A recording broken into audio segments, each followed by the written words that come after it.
ആയുസ്സിൻ്റെ വേദം എന്ന് വെച്ചാൽ അറിവ്. ആയുസ്സിനെ കുറിച്ചുള്ള അറിവാണ് ആയുർവേദം. അച്ഛനമ്മമാർ പഠിപ്പിക്കണം. ഇത് പഠിപ്പിക്കാനുള്ള സാവകാശം അച്ഛനമ്മമാർക്കുണ്ടാവണം. ഇതിനൊന്നും പ്രിപ്പയർഡ് ആയിട്ടില്ല ആർക്കും കുട്ടികളുണ്ടാവുന്നു. കല്യാണം കഴിക്കുന്നു, കുട്ടികളുണ്ടാവുന്നു, പിന്നെ അപ്പൂപ്പനമ്മമാരോ അല്ലെങ്കിൽ ആരെങ്കിലും നോക്കുന്നു, ഇതങ്ങനെ പോകുന്നു എന്നല്ലാതെ ഇതിനൊന്നും വ്യക്തമായിട്ടൊരു പ്ലാനിങ് ഇല്ല. പക്ഷെ നമ്മളൊരു വീട് പണിയാൻ വളരെ പ്ലാൻ ചെയ്യും. ഒരു കാർ മേടിക്കാൻ നമ്മൾ കുറേ ചിന്തിക്കും. കുട്ടികളുണ്ടാകുന്നതിന് മുമ്പ് അവർക്ക് എങ്ങനെ ഒരു നല്ല പാരൻറ്റിങ് കൊടുക്കണം എന്നുള്ള ഒരു ചിന്ത ഇല്ല. അവരുടെ ശരീരത്തിന് പറ്റുന്ന രീതിയിൽ ഉള്ള അളവ് എവിടെ നിർത്താം, എവിടെ നിർത്തണം, ഇതൊന്നുമാണ് ആളുകൾക്ക് അറിയില്ലാത്ത പ്രധാനമായിട്ട്. മദ്യത്തിൻ്റെ കൂടെ എന്തൊക്കെ കഴിക്കാം, എന്തൊക്കെ കഴിക്കരുത്, ഇതൊക്കെയാണ് ആളുകൾക്ക് ശരിക്കും പറഞ്ഞാൽ പഠിപ്പിച്ചു കൊടുക്കേണ്ടത്. മദ്യപിക്കരുത് എന്ന് പറഞ്ഞുകൊണ്ട് ആരും ആർത്തവം ആക്ച്വലി സ്ത്രീകൾക്ക് അനുഗ്രഹമാണ്, വലിയൊരു വരമാണ്. ആർത്തവം ഉള്ളതുകൊണ്ടാണ് സ്ത്രീകൾക്ക് പുരുഷന്മാരെക്കാൾ ദീർഘായുസ് കിട്ടുന്നതും കഷണ്ടി വരാത്തതും, അല്ലേ? പുരുഷന്മാർക്ക് ഈ ക്ലെൻസിങ് ഇല്ല. ഇതൊരു മന്ത്ലി ക്ലെൻസിങ് ആണ് ശരിക്കും. ഹിതാഹിതം സുഖം ദുഃഖം ആയുസ്തസ്യ ഹിതാഹിതം മാനം ചതച്ച് എത്രോക്തമായൊരു സൗച്യതയെ. ഡോക്ടർ ഒരു പാരമ്പര്യ വൈദ്യ കുടുംബത്തിൽ ജനിച്ചു വളർന്ന കുട്ടിയിൽ നിന്ന് 25 വർഷത്തിലേറെ അനുഭവ സമ്പത്ത് നേടിയിട്ടുള്ള ഒരു ആയുർവേദ ചികിത്സകനായി മാറിയിരിക്കുകയാണ്. ആ ഒരു യാത്രയെ പറ്റി ഒന്ന് വിശദീകരിക്കാമോ?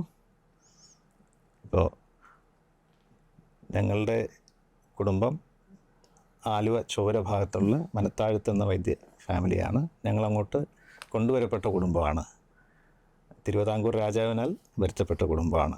അവിടെ പൂർവികരായിട്ടെല്ലാം ആയുർവേദ ചികിത്സകൾ തന്നെ ചെയ്യുമായിരുന്നു. എൻ്റെ അച്ഛൻ്റെ അച്ഛൻ 1930കളിൽ നടത്തിയിരുന്ന സുധാകര ആര്യവൈദ്യ ഫാർമസി എന്ന് പറയുന്ന ചികിത്സാലയം ഉണ്ടായിരുന്നു.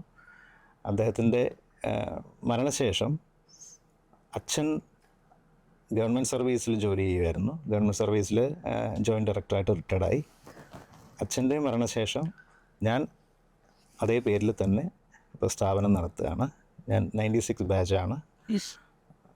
ഇപ്പോൾ ആയുർവേദ ചികിത്സാ രംഗത്ത് അധ്യാപനവും പഠനവും ചികിത്സാ രീതികളും അത്യാവശ്യം ഗവേഷണങ്ങളുമൊക്കെ ആയിട്ട് ഏകദേശം 3 വർഷത്തോളം സാധാരണ ആളുകളെയും പല തുറകളിലുള്ള ആളുകളെയും വിദേശികളെയും എല്ലാം പഠിപ്പിക്കാനും ചികിത്സിക്കാനോ സാധിച്ചിട്ടുണ്ട്. അത് തുടർന്ന് പോരുന്നു. ആയുർവേദത്തിനോടുള്ള ഇഷ്ടം ഈ ഒരു പാരമ്പര്യം കൊണ്ട് വന്നതാണോ, ഇല്ലെങ്കിൽ സ്വന്തം താല്പര്യം കൊണ്ട് തന്നെയാണോ അങ്ങനെ ഒരു ഇഷ്ടം തോന്നാൻ തുടങ്ങിയത്? സ്വാഭാവികമായിട്ടും ഒരു വൈദ്യ കുടുംബത്തിൽ ജനിച്ചുകൊണ്ട് എൻ്റെ അമ്മ ഹോമിയോ പഠിച്ചതാണ്. അച്ഛൻ ആയുർവേദം, ഇങ്ങനെ അച്ഛൻ്റെ പാരമ്പര്യത്തിലാണ് ആയുർവേദ വൈദ്യന്മാരെല്ലാം ഉള്ളത്. സ്വാഭാവികമായിട്ടും ആയുർവേദം പഠിക്കണം, ആ പാരമ്പര്യം തുടരണം എന്നുള്ള ഒരു ആഗ്രഹം ഉണ്ടായിരുന്നു. പക്ഷേ ഈ കോഴ്സ് പഠിക്കുന്നതോറാണ് ഇതിൻ്റെ ഒരു ഡെപ്ത് മനസ്സിലായി വരുന്നത്. നമ്മൾ സാധാരണ കാണുന്നതിനേക്കാൾ എന്താണ് എൻ്റെ അർത്ഥം എന്നുള്ളതെല്ലാം കുറച്ചുകൂടി എൻ്റെ കോഴ്സ് കഴിഞ്ഞിട്ട് ഞാൻ പല വൃദ്ധവൈദ്യന്മാരുടെ ഗുരുക്കന്മാരുടെ അടുത്ത് പഠിക്കാനായിട്ട് നിന്നിരുന്നു. അപ്പോൾ അങ്ങനെ നമ്മൾ പഠിക്കുന്തോറുമാണ് ഇതിൻ്റെ ആഴം മനസ്സിലായി വരുന്നത്. ഡോക്ടർ, എന്താണ് ആയുർവേദം? എന്തുകൊണ്ടാണ് ആയുർവേദം മറ്റ് ചികിത്സാ രീതികളിൽ നിന്നും വ്യത്യസ്തമായി നമുക്ക് തോന്നുന്നത്? ആയുസ്സിൻ്റെ വേദം എന്ന് വെച്ചാൽ അറിവ്. ആയുസ്സിനെ കുറിച്ചുള്ള അറിവാണ് ആയുർവേദം. അപ്പോൾ നമ്മളൊരു വൈദ്യശാസ്ത്രമായിട്ട് അതിനെ എഴുതിയിരിക്കുമ്പോൾ ഒരിക്കലും ചികിത്സയല്ല ആദ്യം പറയുന്നത്. നമ്മളിപ്പോൾ ഒരു മെഷീൻ, നമ്മളൊരു എന്തെങ്കിലും ഒരു മെഷീൻ മേടിക്കുമ്പോഴത്തേക്കും അതെങ്ങനെ ഓപ്പറേറ്റ് ചെയ്യണം, അതെങ്ങനെ കേടാവാതെ പ്രവർത്തിച്ചു കൊണ്ടുപോകണം, അത് എന്തെങ്കിലും ഒരു കേടായാൽ എന്ത് ചെയ്യണം, ഇതൊക്കെ ഈ ഒരു ഓർഡറിലായിരിക്കുമല്ലോ പറയുക. നമ്മളിപ്പോൾ ഒരു വാഹനം മേടിക്കുന്നതിന് മുമ്പ് ആ വാഹനം എങ്ങനെയാണ് ഓടിക്കേണ്ടതെന്ന് നമ്മൾ പഠിക്കുന്നു, അല്ലേ? നമ്മൾ ട്രാഫിക് നിയമങ്ങൾ പഠിക്കുന്നു എന്നൊക്കെ പറയുന്ന പോലെ അതിന് ശേഷമാണ് നമ്മളൊരു കേട് വന്ന റിപ്പയറിനെ കുറിച്ചും സർവീസിനെ കുറിച്ചൊക്കെ ചിന്തിക്കുന്നത്. എന്ന പോലെ തന്നെ ഒരു വ്യക്തിയുടെ ജീവിതത്തിൽ അയാൾ മിനിമം പാലിക്കേണ്ടതും അറിഞ്ഞിരിക്കേണ്ടതായിട്ടുള്ള കുറേ കാര്യങ്ങളാണ്. ശരീരത്തെ എങ്ങനെയാണ് നമ്മൾ ഓപ്പറേറ്റ് ചെയ്യേണ്ടത്, ശരീരത്തെ എങ്ങനെയാണ് നമ്മൾ പ്രവർത്തിപ്പിക്കേണ്ടത്, എങ്ങനെയാണ് കാത്തു സൂക്ഷിക്കേണ്ടത്, അതായത് പ്രകൃതിയോട് എങ്ങനെയാണ് നമ്മൾ ടോണപ്പ് ചെയ്യേണ്ടതെന്നാണ് ആദ്യം പഠിപ്പിക്കുന്നത് ഈ ശാസ്ത്രം. അപ്പോൾ ഇത് വളരെ വ്യക്തമായിട്ട് നമ്മുടെ ശരീരം, ഇന്ദ്രിയങ്ങൾ, മനസ്സ്, ആത്മാവ് ഇതെല്ലാം ചേർന്ന് ആ ഒരു പ്രത്യേക കോമ്പിനേഷനിലുള്ള ശരീരം എങ്ങനെയാണ് ഈ പ്രകൃതിയോട് ടോണ്ടപ്പ് ചെയ്ത് നമ്മൾ ജീവിക്കേണ്ടതെന്ന് ആ ഒരു ശ്രുതിയിൽ ചേർത്ത് പോകേണ്ടത് എങ്ങനെയാണെന്നാണ് ആയുർവേദം ആദ്യം പഠിപ്പിക്കുന്നത്. ഇതിന് ശേഷമാണ് നമ്മൾ അസുഖങ്ങളൊക്കെ വന്നാൽ എന്താണ് എങ്ങനെയാണ് ചെയ്യേണ്ടതെന്ന് ഇത്രയും കംപ്ലീറ്റ് ആയിട്ട് പറയുന്നൊരു സയൻസ് സാധാരണഗതിയിൽ മെഡിക്കൽ സയൻസ് ഉണ്ടെന്ന് തോന്നുന്നില്ല. അപ്പോൾ അതിൽ കേവലം ഒരു ചികിത്സ മാത്രമൊന്നുമല്ല ആയുർവേദം. എന്നാൽ ജീവിത രീതി മാത്രമാണെന്ന് വെച്ചാൽ അങ്ങനെയുമല്ല. ജീവിത രീതി മാത്രവുമല്ല, ശരിക്കും പ്രപഞ്ചത്തിൽ ഉള്ള ഓരോന്നിനെയും കുറിച്ച് നമുക്കുണ്ടാവേണ്ട ഒരു ജീവിക്കുന്ന ഒരാൾക്കുണ്ടാവേണ്ട കാഴ്ചപ്പാടും അയാൾ അതിനെ എങ്ങനെ കാണണം, ഒരു ദ്രവ്യത്തെ എങ്ങനെ കാണണം, രസം, ഗുണം, വീര്യം, വിഭാഗം, അതിൻ്റെ പ്രഭാവം എന്നൊക്കെ പറഞ്ഞ് നമ്മൾ ഓരോ ദ്രവ്യത്തെ എങ്ങനെ സമീപിക്കണം, നമുക്ക് ചുറ്റുമുള്ളവരോട് എങ്ങനെ പെരുമാറണം എന്നുവരെ വളരെ വ്യക്തമായിട്ട് പറയുന്നൊരു ശാസ്ത്രമാണ്. ഇതൊക്കെ കഴിഞ്ഞ് വളരെ അകലെയാണ് നമ്മൾ രോഗങ്ങളുടെ ലക്ഷണങ്ങളും രോഗങ്ങളുടെ കാരണവും ചികിത്സയും എല്ലാം പറയുന്നത്. അപ്പോൾ മറ്റൊരു സാധാരണ ചികിത്സാ രീതികളെ സംബന്ധിച്ച് ഉള്ളൊരു പ്രധാന വ്യത്യാസം, നമുക്ക് എന്തിനൊരു കാരണമുണ്ടാവും, ഈ കാരണം കണ്ടെത്തിയിട്ടാണ് അത് സോൾവ് ചെയ്യേണ്ടത്. കാരണമില്ലാതെ അത് കണ്ടെത്താതെ ഒരു കാര്യം സോൾവ് ചെയ്യാൻ പറ്റില്ല. ഇത് എത്രയോ ആയിരക്കണക്കിന് വർഷങ്ങൾക്ക് മുമ്പ് എഴുതി വച്ചിരിക്കുന്നതാണ്. അവരുടെ ഒബ്സർവേഷനെയാണ് നമ്മൾ ആദ്യം സല്യൂട്ട് ചെയ്യേണ്ടത് ശരിക്കും. അപ്പോൾ അതുപോലത്തെ ഒരു ശാസ്ത്രത്തെ നമ്മൾ ഭാരതീയരെന്ന് അർഹിക്കുന്ന പ്രാധാന്യത്തോടെ കാണുന്നില്ല എന്നുള്ളത് വളരെ ഖേദകരവുമാണ്. അപ്പോൾ ഈ ഒരു വ്യത്യാസം ആളുകൾ അറിഞ്ഞാൽ തീർച്ചയായും. ഡോക്ടർ മുന്നേ പറഞ്ഞ പോലെ എന്തിനും ഒരു റൂട്ട് കോസ് ഉണ്ടാവും എന്ന് പറഞ്ഞതിൽ നിന്ന് നമ്മുടെ ഇന്നത്തെ കുട്ടികൾ അല്ലെങ്കിൽ 90s കിഡ്സിന് ശേഷം എന്ന് പറയാം നമുക്ക് വേണമെങ്കിൽ, ആ കുട്ടികളിൽ ഏർലി പ്യൂബർട്ടി അതുപോലെ തന്നെ അഗ്രഷനൊക്കെ കുറച്ച് കൂടുതലായിട്ട് കാണുന്നുണ്ട്. ഇതിന് എന്തെങ്കിലും സ്പെസിഫിക് റീസൺ ആയിട്ട് ഡോക്ടർക്ക് ഫീൽ ചെയ്തിട്ടുണ്ടോ? ഇപ്പോൾ നമ്മൾ അവരിൽ ഏർലി പ്യൂബർട്ടി ഉണ്ടോ ഇല്ലയോ എന്നുള്ളത് നമ്മൾ പരിശോധിക്കേണ്ട ഒരു വിഷയമാണ്. പക്ഷേ എങ്കിലും പൊതുവിൽ നമ്മൾ കണ്ടാലറിയാം, നമ്മളിപ്പോൾ ഒരു പഴയ കാലഘട്ടത്തെ അപേക്ഷിച്ച് ഒത്തിരി എക്സ്പോഷർ കിട്ടുന്നതാണ് പല കാര്യങ്ങളിലും. നമ്മളിപ്പോൾ ഒരു കുട്ടി ജനിച്ച് വളരുന്ന സമയത്താണെങ്കിലും അവൻ കണ്ടു വളരുന്ന ഇപ്പോൾ മാധ്യമങ്ങൾ, ടി വി ആവട്ടെ, മറ്റ് ദൃശ്യമാധ്യമങ്ങളോ ഒരു ന്യൂസ് പേപ്പറിലോ പുറത്തിറങ്ങിയ കാണുന്ന ഫ്ലെക്സുകളിലും എല്ലാം നമുക്ക് മെച്യൂർഡായിട്ടുള്ള ഒരാൾ കാണുന്ന കാര്യങ്ങളൊക്കെ തന്നെയായിരിക്കും പലപ്പോഴും കൂടുതലും കാണുന്നത്. അതെത്ര നമ്മൾ കാർട്ടൂണിക് ആയിട്ടുള്ളതെല്ലാം കാണിച്ചു കൊടുത്താലും പുറമേ അങ്ങനെയുള്ളതൊന്നും കാണാതിരിക്കുന്നില്ല ആളുകൾ. നമുക്ക് പല വാർത്തകളും ഒക്കെ കാണുമ്പോഴറിയാം. അപ്പോൾ പെട്ടെന്ന് കുട്ടികൾ, ഇപ്പോൾ ഒരു ചെറിയ ഉദാഹരണം പറഞ്ഞാൽ, ഈ ഒരു സോൾട്ട് ആൻഡ് പെപ്പർ എന്ന് പറഞ്ഞൊരു സിനിമ, അത് കാണുന്നതിന് മുമ്പ് എൻ്റെ ഒരു സുഹൃത്ത് പറഞ്ഞിട്ടുണ്ട്, ഡോക്ടർ ആ സിനിമ കാണണം, പക്ഷേ ഭക്ഷണം കഴിച്ചിട്ട് പോയി കാണണം. അപ്പോൾ ഭക്ഷണം കഴിച്ചിട്ട് പോയി കാണണം എന്ന് പറഞ്ഞ് എന്തുകൊണ്ടാണെന്ന് സിനിമ കണ്ടു കഴിഞ്ഞപ്പോഴാണ് മനസ്സിലായത്. നമ്മളിത് കഴിഞ്ഞാൽ നേരെ ഭക്ഷണം കഴിക്കാൻ പോകാൻ തോന്നും, കഴിച്ചിട്ട് വന്നിരുന്ന് കാണുന്ന ഒരാൾക്ക് പോലും. അതായത് നമ്മളറിയാതെ തന്നെ നമ്മളെ എൻറ്റയർലി ആ ഒരു 3 hours ഫിലിം ഉണ്ടെങ്കിൽ നമ്മൾ പ്രൊവോക്ഡ് ആവും ഫുഡ് കഴിക്കാൻ വേണ്ടിയിട്ട്. അപ്പോൾ ഇതുപോലെ നമ്മുടെ എല്ലാ മാനുഷികമായ വാസനകളെയും പ്രൊവോക്ക് ചെയ്ത് എടുത്ത് വളരെ പെട്ടെന്ന് തന്നെ ആ ഒരു പ്യൂബർട്ടിയിലേക്ക് കൊണ്ടുപോകുന്ന ഒരു സമൂഹത്തിൽ, ഒരു കാലഘട്ടത്തിലാണ് നമ്മൾ ജീവിക്കുന്നത്. അത് നമ്മുടെ കേരളത്തിലെ മാത്രം വിഷയമല്ല, അത് എവിടെയാണേലും ഉണ്ട്. ഇതിനുള്ള വാസനകൾ കഴിഞ്ഞ കാലഘട്ടങ്ങളിലെല്ലാം ഉണ്ടായിരുന്നു, പക്ഷേ ഇത്രയും അവസരങ്ങളുണ്ടായിരുന്നില്ല, ഇത്രയും അവർക്ക് എക്സ്പോഷർ ഉണ്ടായിരുന്നില്ല. അപ്പോൾ അത് സ്വാഭാവികമായിട്ടും ഉണ്ട്. അത് നല്ല രീതിയിലേക്ക് ഡ്രൈവ് ചെയ്യുക എന്നുള്ളതാണ് നല്ലൊരു പാരൻറ്റിങ്ങിൻ്റെ ഒരു ആവശ്യം. നമ്മളിന്ന് പ്രിമാരൈറ്റൽ കൗൺസിലിംഗ് വരെ എത്തി നിൽക്കുന്നുള്ളൂ. ഒരു പാരൻറ്റിങ് എന്ന് പറയുന്ന അവസ്ഥയ്ക്കുള്ളൊരു കൗൺസിലിംഗ് ഇന്നില്ല. ബയോളജിക്കലി കുട്ടികളുണ്ടാവുന്നു എന്നുള്ളതല്ലാതെ ഈ കുട്ടികളെ എങ്ങനെ വളർത്തണം, ഇവരെ എന്തായിരിക്കണം ഇവർക്ക് നമ്മൾ കൊടുക്കേണ്ട പാഠങ്ങൾ, എഡ്യൂക്കേഷൻ. ഈ സ്കൂളിംഗ് മാത്രമല്ലല്ലോ ഒരിക്കലും ഒരാളെ വാർത്തെടുക്കുന്ന സ്കൂളിംഗ് മാത്രമല്ല. അപ്പോൾ നമ്മളെങ്ങനെയാണ് ഈ വിദ്യാഭ്യാസത്തിൻ്റെ ഒപ്പം സംസ്കാരവും കൂടി പഠിക്കേണ്ടത്, എന്തൊക്കെയാണ് നമ്മൾ ഒരു ജീവിതത്തിൽ എത്തിക്സ് എന്ന് പറയുന്നതെല്ലാം വേണ്ടത്, ഇതൊക്കെ ശരിക്കും കുട്ടികളെ അച്ഛനമ്മമാർ പഠിപ്പിക്കണം. ഇത് പഠിപ്പിക്കാനുള്ള സാവകാശം അച്ഛനമ്മമാർക്കുണ്ടാവണം. ഇതിനൊന്നും പ്രിപ്പയർഡായിട്ടില്ല ആർക്കും കുട്ടികളുണ്ടാകുന്നു. കല്യാണം കഴിക്കുന്നു, കുട്ടികളുണ്ടാകുന്നു, പിന്നെ അപ്പൂപ്പനമ്മമാരോ അല്ലെങ്കിൽ ആരെങ്കിലും നോക്കുന്നു, പിന്നെ അതങ്ങനെ പോകുന്നു എന്നല്ലാതെ ഇതിനൊന്നും വ്യക്തമായിട്ടുള്ളൊരു പ്ലാനിങ് ഇല്ല. പക്ഷെ നമ്മളൊരു വീട് പണിയാൻ വളരെ പ്ലാൻ ചെയ്യും, ഒരു കാർ മേടിക്കാൻ നമ്മൾ കുറേ ചിന്തിക്കും. കുട്ടികളുണ്ടാകുന്നതിന് മുമ്പ് അവർക്ക് എങ്ങനെ ഒരു നല്ല പാരൻറ്റിങ് കൊടുക്കണം എന്നുള്ള ഒരു ചിന്ത ഇല്ല. അപ്പോൾ നമ്മൾ നാളത്തെ പൗരന്മാരെയാണ് ശരിക്കും നമ്മൾ വാർത്തെടുക്കുന്നതെന്നുള്ളതും കൂടി ഉണ്ട്. അപ്പോൾ ഇന്നത്തെ നമ്മൾ നടുന്ന വൃക്ഷ തൈകളാണ് നാളെ വലിയ വൃക്ഷമാവുന്നത്. അത് ഗുണത്തിനോ ദോഷത്തിനോ എന്നുള്ളതൊക്കെ മുൻകൂട്ടി കണ്ട് തന്നെ വേണം. അപ്പം നല്ലൊരു പാരൻറ്റിങ്ങിനെ കുറിച്ചുള്ള ഒരു പഠനമോ അല്ലെങ്കിൽ ക്ലാസ്സുകളോ എല്ലാം ആളുകൾക്ക് വളരെ ആവശ്യമാണ്. പ്രീമാരിറ്റൽ കൗൺസിലിങ്ങിനേക്കാൾ പ്രാധാന്യമുണ്ട്. ഇതിൽ കൊണ്ടുവരാൻ നോക്കുകയാണെങ്കിൽ ഭക്ഷണ ക്രമീകരണങ്ങൾ കൂടിയും അതുപോലെ തന്നെ ഇവരുടെ ജീവിതശൈലിയിലുള്ള ചില കുഞ്ഞു കുഞ്ഞു മാറ്റങ്ങൾ കൊണ്ടുവന്നാൽ പോലും ഇവർ അതിനോട് സഹകരിക്കുന്നില്ല എന്ന് ഒരു പാരന്റ് എന്നുള്ള നിലയ്ക്ക് എനിക്ക് തോന്നിയിട്ടുണ്ട്. പുതിയതിനോട് അല്ലെങ്കിൽ ഇനി വരാൻ പോകുന്നതിനോടാണ് ഇവർക്ക് താല്പര്യം. അപ്പൊ പഴമയിൽ ഇങ്ങനെ കുറച്ച് കാര്യങ്ങൾ ഉണ്ടായിരുന്നു എന്ന് നമുക്ക് ഇവരോട് എങ്ങനെ മനസ്സിലാക്കിക്കാമെന്ന് ഞങ്ങൾ ഉൾപ്പെടുന്ന കുട്ടികളാണ് കേട്ടോ. ഇതെന്താ വിഷയം എന്ന് വെച്ചാൽ നമ്മൾ കുട്ടികൾക്ക് ഈ അഗ്രസീവ് നേച്ചർ എങ്ങനെ വരുന്നു എന്നുള്ളതാണ് നമ്മൾ കണ്ട്. ഇപ്പോൾ ഞാൻ ആദ്യം ഒരു ഉദാഹരണം പറഞ്ഞു വരും. നമ്മൾ ചന്തയിലേക്ക് കാളവണ്ടിയിൽ പണ്ട് സാധനങ്ങൾ കൊണ്ടുപോയിരുന്നല്ലോ. അപ്പോൾ ഈ കാളയ്ക്ക് ചന്തയ്ക്ക് പോകണമെന്നൊരു ആഗ്രഹമില്ല.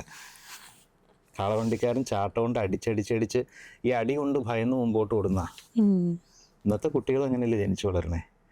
കാരണം അവരെ നമ്മുടെ താല്പര്യങ്ങൾക്കനുസരിച്ച് നമ്മൾ പ്രഷറൈസ് ചെയ്ത് എല്ലാവരോടും മത്സരിക്കാൻ പഠിപ്പിച്ച് വീട്ടിൽ തന്നെ മറ്റുള്ള സഹോദരങ്ങളോട് മത്സരിച്ച് സ്കൂളിൽ മത്സരിച്ച് സമൂഹത്തോട് മത്സരിച്ച് നമ്മളിങ്ങനെ മത്സരിക്കാൻ പഠിപ്പിച്ച് ഈ ചാട്ടേടി പോലെ നമ്മൾ കൊടുത്ത് എന്തിനോ വേണ്ടി പരക്കം പായുവാണ്. ദ പേരൻസും ഓൾറെഡി പരക്കം പായുവാണ്. അവർ നിലത്ത് നിന്നാലല്ലേ അവർക്ക് അറിയുള്ളൂ എന്താ ചെയ്യേണ്ടതെന്നുള്ളത്. ഇന്നത്തെ പല പേരൻസും അവരുടെ അച്ഛനമ്മമാരെ ഇവരുടെ മക്കളെ ഏൽപ്പിച്ചിട്ട് ഇവർ ഓടുകയാണ്. സ്വാഭാവികമായിട്ടും കുട്ടികളെ മാത്രം പറഞ്ഞിട്ട് എന്താ കാര്യം അല്ലേ? അതാണ് ഞങ്ങൾ ഇൻക്ലൂഡിങ് ആയിട്ടുള്ള കുട്ടികളെന്ന് പറയാനുള്ള കാരണം വെച്ചാൽ ഏകദേശം ഒരു 90s ഒരു തുടക്കത്തിൽ തന്നെയാണ് കുട്ടികൾക്ക് ഇങ്ങനെ ഒരു പ്രഷറൈസിങ് സിറ്റുവേഷനും ഇല്ലെങ്കിൽ ഞങ്ങളുടെ തലമുറയുടെ പ്രത്യേകത എന്താണെന്ന് വെച്ച് കഴിഞ്ഞാൽ പ്രീവിയസ്ലി അച്ഛനമ്മമാരുടെ കാര്യങ്ങളും കേട്ടിട്ടുണ്ടോ. ഇപ്പോൾ കുട്ടികൾ എന്താണോ പറയുന്നത് അവർ പറയുന്നത് നമ്മൾ അനുസരിക്കുന്ന ഒരു തലമുറയാണ്. നമുക്കെന്ന് പറഞ്ഞു കഴിഞ്ഞാൽ ഈ പറയുന്ന എന്ത് പുതിയ ലൈഫ് സ്റ്റൈൽ ചേഞ്ച് വരണമെന്ന് പറഞ്ഞാലും ഞങ്ങൾ അഡാപ്റ്റ് ചെയ്യാൻ റെഡി ആയിട്ടുള്ള തലമുറയാണ്. അപ്പോൾ ശരിക്കും പഴമയിലേക്ക് തിരിച്ചു പോയെന്ന് വെച്ച് കഴിഞ്ഞാലും ഞങ്ങൾ ഓക്കെയാണ്. അപ്പം ഈ ശരിക്കും പാരൻറ്റിങ്ങിൽ ഡോക്ടർ പറഞ്ഞ പോലെ ശൈലി മാറ്റങ്ങളൊക്കെ നമ്മുടെ ഈ 90s ആളുകൾക്കാണ് കൂടുതൽ വേണ്ടതെന്ന് എനിക്ക് പലപ്പോഴും തോന്നിയിട്ടുണ്ട്. പാരൻറ്റിങ്ങിൽ പ്രശ്നങ്ങൾ അല്ലെങ്കിൽ അവരുടെ തന്നെ ലൈഫിനെ അവർക്ക് സോർട്ട് ചെയ്യാൻ പറ്റാറില്ല പലപ്പോഴും. അപ്പോൾ ആ സോർട്ടിങ്ങിനൊക്കെ വേണ്ടിയിട്ട് നമുക്ക് ആയുർവേദം എങ്ങനെ ഹെൽപ്പ് ചെയ്യാൻ പറ്റും എന്നാണ് തോന്നുന്നത്. ഈ ആയുർവേദം എന്തിനാണെന്ന് പറയുന്ന ഒരു ശ്ലോകമുണ്ട്. ഹിതാഹിതം സുഖം ദുഃഖം ആയിസ്തസ്യ ഹിതാഹിതം മാനം ച തച്ചി എത്രോക്തം ആയുർവേദ സൗച്യതേ. അതായത് നമ്മൾ ഹിതം എന്താണ് അഹിതം എന്താണ്, ആയുസ്സിന് ഹിതകരം എന്താണ് അഹിതം എന്താണ്, ഇതിൻ്റെയൊക്കെ അളവ് ഡോസേജ് യുക്തി അനുസരിച്ച് ലോജിക്കലായിട്ടുള്ള ഡോസേജ് അളവ് ഇതാണ് ആയുർവേദം പഠിപ്പിക്കുന്നത് എന്ന് പറയും. അപ്പോൾ ഇതെന്താണെന്ന് പെട്ടെന്ന് ആദ്യം മനസ്സിലാവില്ല. പക്ഷേ ചിന്തിച്ച് നോക്കിയാൽ നമുക്ക് ഒന്നിനും ഒരു ഡോസേജ് ഇല്ലാത്തതാണ് നമ്മുടെ പ്രശ്നം. നമുക്ക് എത്രത്തോളം വേണം എന്നുള്ളതിനെക്കുറിച്ച് നമുക്കൊരു ധാരണയില്ലാത്തതാണ് പ്രശ്നം. ഇപ്പോൾ വെറുതെ ആലോചിച്ച് നോക്കും, നമ്മൾ ഭക്ഷണം കഴിക്കുമ്പോൾ എന്തോരം കഴിക്കാം, എന്തോരം നമുക്ക് റിക്വയർമെൻ്റ് ഉണ്ടെന്ന് അറിഞ്ഞിട്ടാണോ നമ്മൾ കഴിക്കണേ? എന്താണ് സ്വയം ആലോചിച്ച് നോക്കുക. നമ്മൾ ഭക്ഷണം കഴിക്കുമ്പോൾ എൻ്റെ വയറ് നിറഞ്ഞു എന്നുള്ള എൻ്റെ മാനദണ്ഡം എന്താ? പലരും പാത്രത്തിലുള്ളത് തീർന്നോ, അല്ലെങ്കിൽ പൈസ കൊടുത്ത് ഞാൻ മേടിച്ചത് തീർത്തോ, അല്ലെങ്കിൽ ബാക്കി വരാതിരിക്കുക, ഇതൊക്കെ അല്ലാതെ എൻ്റെ വയറ് നിറഞ്ഞോ, എൻ്റെ വയറിന് ഇത് മതിയോ എന്ന് ചിന്തിക്കുന്നില്ല പലരും. കൂടുതലും മനസ്സ് നിറയാൻ കരുതിയിട്ട് കഴിക്കുന്നവരും ഉണ്ട്. മനസ്സിലേക്കല്ല ഭക്ഷണം ചെല്ലുന്നത്. മനസ്സ് വേണം, തീർച്ചയായിട്ടും മനസ്സ് വേണം, മനസ്സുകൊണ്ടോടി ഇഷ്ടപ്പെട്ടത് വേണം. പക്ഷേ ഇതിനൊരു അളവുണ്ട്. കാരണം ഇത് വയറിലേക്ക് സ്റ്റൊമക്കിലേക്കാണല്ലോ ചെല്ലുന്നത്. അതിന് ആ ക്യാവിറ്റി ഇപ്പോൾ ആയുർവേദം പറയുന്നുണ്ട്. സ്റ്റൊമക്കിൻ്റെ ഷേപ്പ് അറിയാമല്ലോ. ഇതിൽ 3ആയിട്ട് ഡിവൈഡ് ചെയ്തിട്ട് 1/3 ഖരരൂപം, 1/3 ദ്രവരൂപം, ബാക്കി സ്പേസ് ഒഴിച്ചിടണമെന്നാണ് പറയുന്നത്. നമ്മൾ ഈ മിക്സിയിലൊക്കെ അടിക്കുമ്പോൾ അങ്ങനെയല്ലേ. അപ്പോൾ ഈ 1/3 ഖരരൂപം നിറഞ്ഞു എന്ന് എങ്ങനെയാണ് മനസ്സിലാക്കുന്നത്? നമ്മൾ സാവകാശം ചവച്ചരച്ച് ഇറക്കി കഴിയുമ്പോൾ ഒരു ഏമ്പക്കം വരും. അപ്പോൾ ഈ 1/3 നിറഞ്ഞു എന്ന് മനസ്സിലാക്കുക. കാരണം അവിടെ ഒരു ചെറിയ പയറിൻ്റെ ഷേപ്പിലുള്ള ഒരു ബെൻറ്റുണ്ട്. ആ ഫസ്റ്റ് ലോബ് നിറഞ്ഞു, സെക്കൻഡ് ലോബ് നമ്മൾ വെള്ളം കുടിക്കുക, അടുത്ത ഏമ്പക്കം വരും, നിർത്തുക, ബാക്കി സ്പേസ് ഒഴിച്ചിടുക. അപ്പോൾ ആഹാരം കഴിക്കുന്നതിനെക്കുറിച്ച് ഇങ്ങനെയാണ് ആയുർവേദം പറയുന്നത്. ഇതുപോലെ ഉറങ്ങുന്നതിനെക്കുറിച്ചും നമ്മളൊരു കർമ്മം ചെയ്യുന്നതിനെക്കുറിച്ചും എല്ലാം വളരെ വ്യക്തമായിട്ട് ആയുർവേദം പറയുന്നുണ്ട്. അപ്പോൾ ഈ ഡോസേജ് ഉറങ്ങുന്ന കേസിലോ ആഹാരത്തിലോ വ്യായാമത്തിലോ മാത്രമല്ല, നമ്മൾ ഏതൊരു കർമ്മം ചെയ്യുമ്പോഴും, ഇപ്പോൾ ധനസമ്പാദനത്തിലും എല്ലാത്തിലും ഉണ്ട്.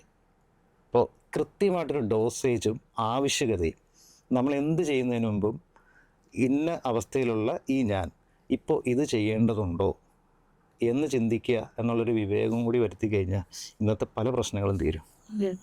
നമ്മൾ പക്ഷെ അങ്ങനെയല്ല, ഒരു ട്രെൻഡിനനുസരിച്ച് എല്ലാവരും കൂടി അങ്ങോട്ട് പോകുന്നു, ഞാനും പോകുന്നു എന്നുള്ളതല്ലാതെ ഞാൻ എന്തിനു പോകുന്നു, ഞാൻ പോണോ എന്നുള്ളൊരു വ്യക്തമായ ധാരണയില്ല. ഇപ്പോൾ പല പ്രകടനങ്ങൾ നടത്തുന്നവരും പല കാര്യങ്ങൾക്ക് വേണ്ടി പ്രശ്നം ഉണ്ടാക്കുന്നവരോടും ഒരാളെ മാറ്റി വിളിച്ചു നിർത്തി ചോദിച്ച് എന്താ ആക്ച്വലി പ്രശ്നം എന്ന് ചോദിച്ചാൽ അവർക്ക് അറിയുന്നു.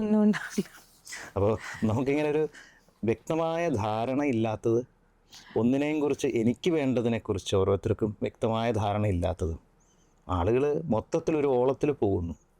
അപ്പോൾ എനിക്ക് വേണ്ട ഡോസേജ് ആണോ ഇതൊന്നും അറിയുന്നില്ല. അപ്പം നമ്മൾ പലപ്പോഴും ഞാൻ കണ്ടിട്ടുള്ള, എനിക്ക് ഇപ്പോഴും ആ രീതി ഉണ്ടോയെന്നറിയില്ല, നഴ്സറി സ്കൂളിലൊക്കെ പഠിക്കുമ്പോഴത്തേക്കും ഭക്ഷണം കഴിഞ്ഞിട്ട് ഒരു സമയത്ത് കൃത്യമായിട്ട് കിടത്തി ഉറക്കുന്നുണ്ടായിട്ട് എനിക്കൊന്നും അറിയില്ല എന്തിനാണ്. പിള്ളേരുടെ ശല്യം ഇല്ലാതിരിക്കാൻ വേണ്ടിയിട്ടാണോ എന്തോ എനിക്കറിയില്ല. പക്ഷെ ഉറക്കം വരാത്തവന് ഉറങ്ങാൻ നിർബന്ധിക്കുന്നുണ്ട്.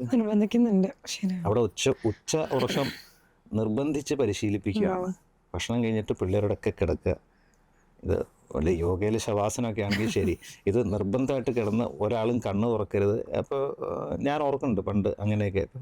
ഈ കിടക്കുമ്പോഴത് എന്തിന് ഇവർ എത്ര നേരം കിടത്തും, നമുക്ക് എന്നിട്ട് വേണം ഓടി കളിക്കാനൊക്കെ. അപ്പോൾ ഈ സമയത്ത് എന്തിനാ ഇവരിങ്ങനെ കിടത്തണമെന്ന് അറിയില്ല, അവർക്കും അറിയില്ല.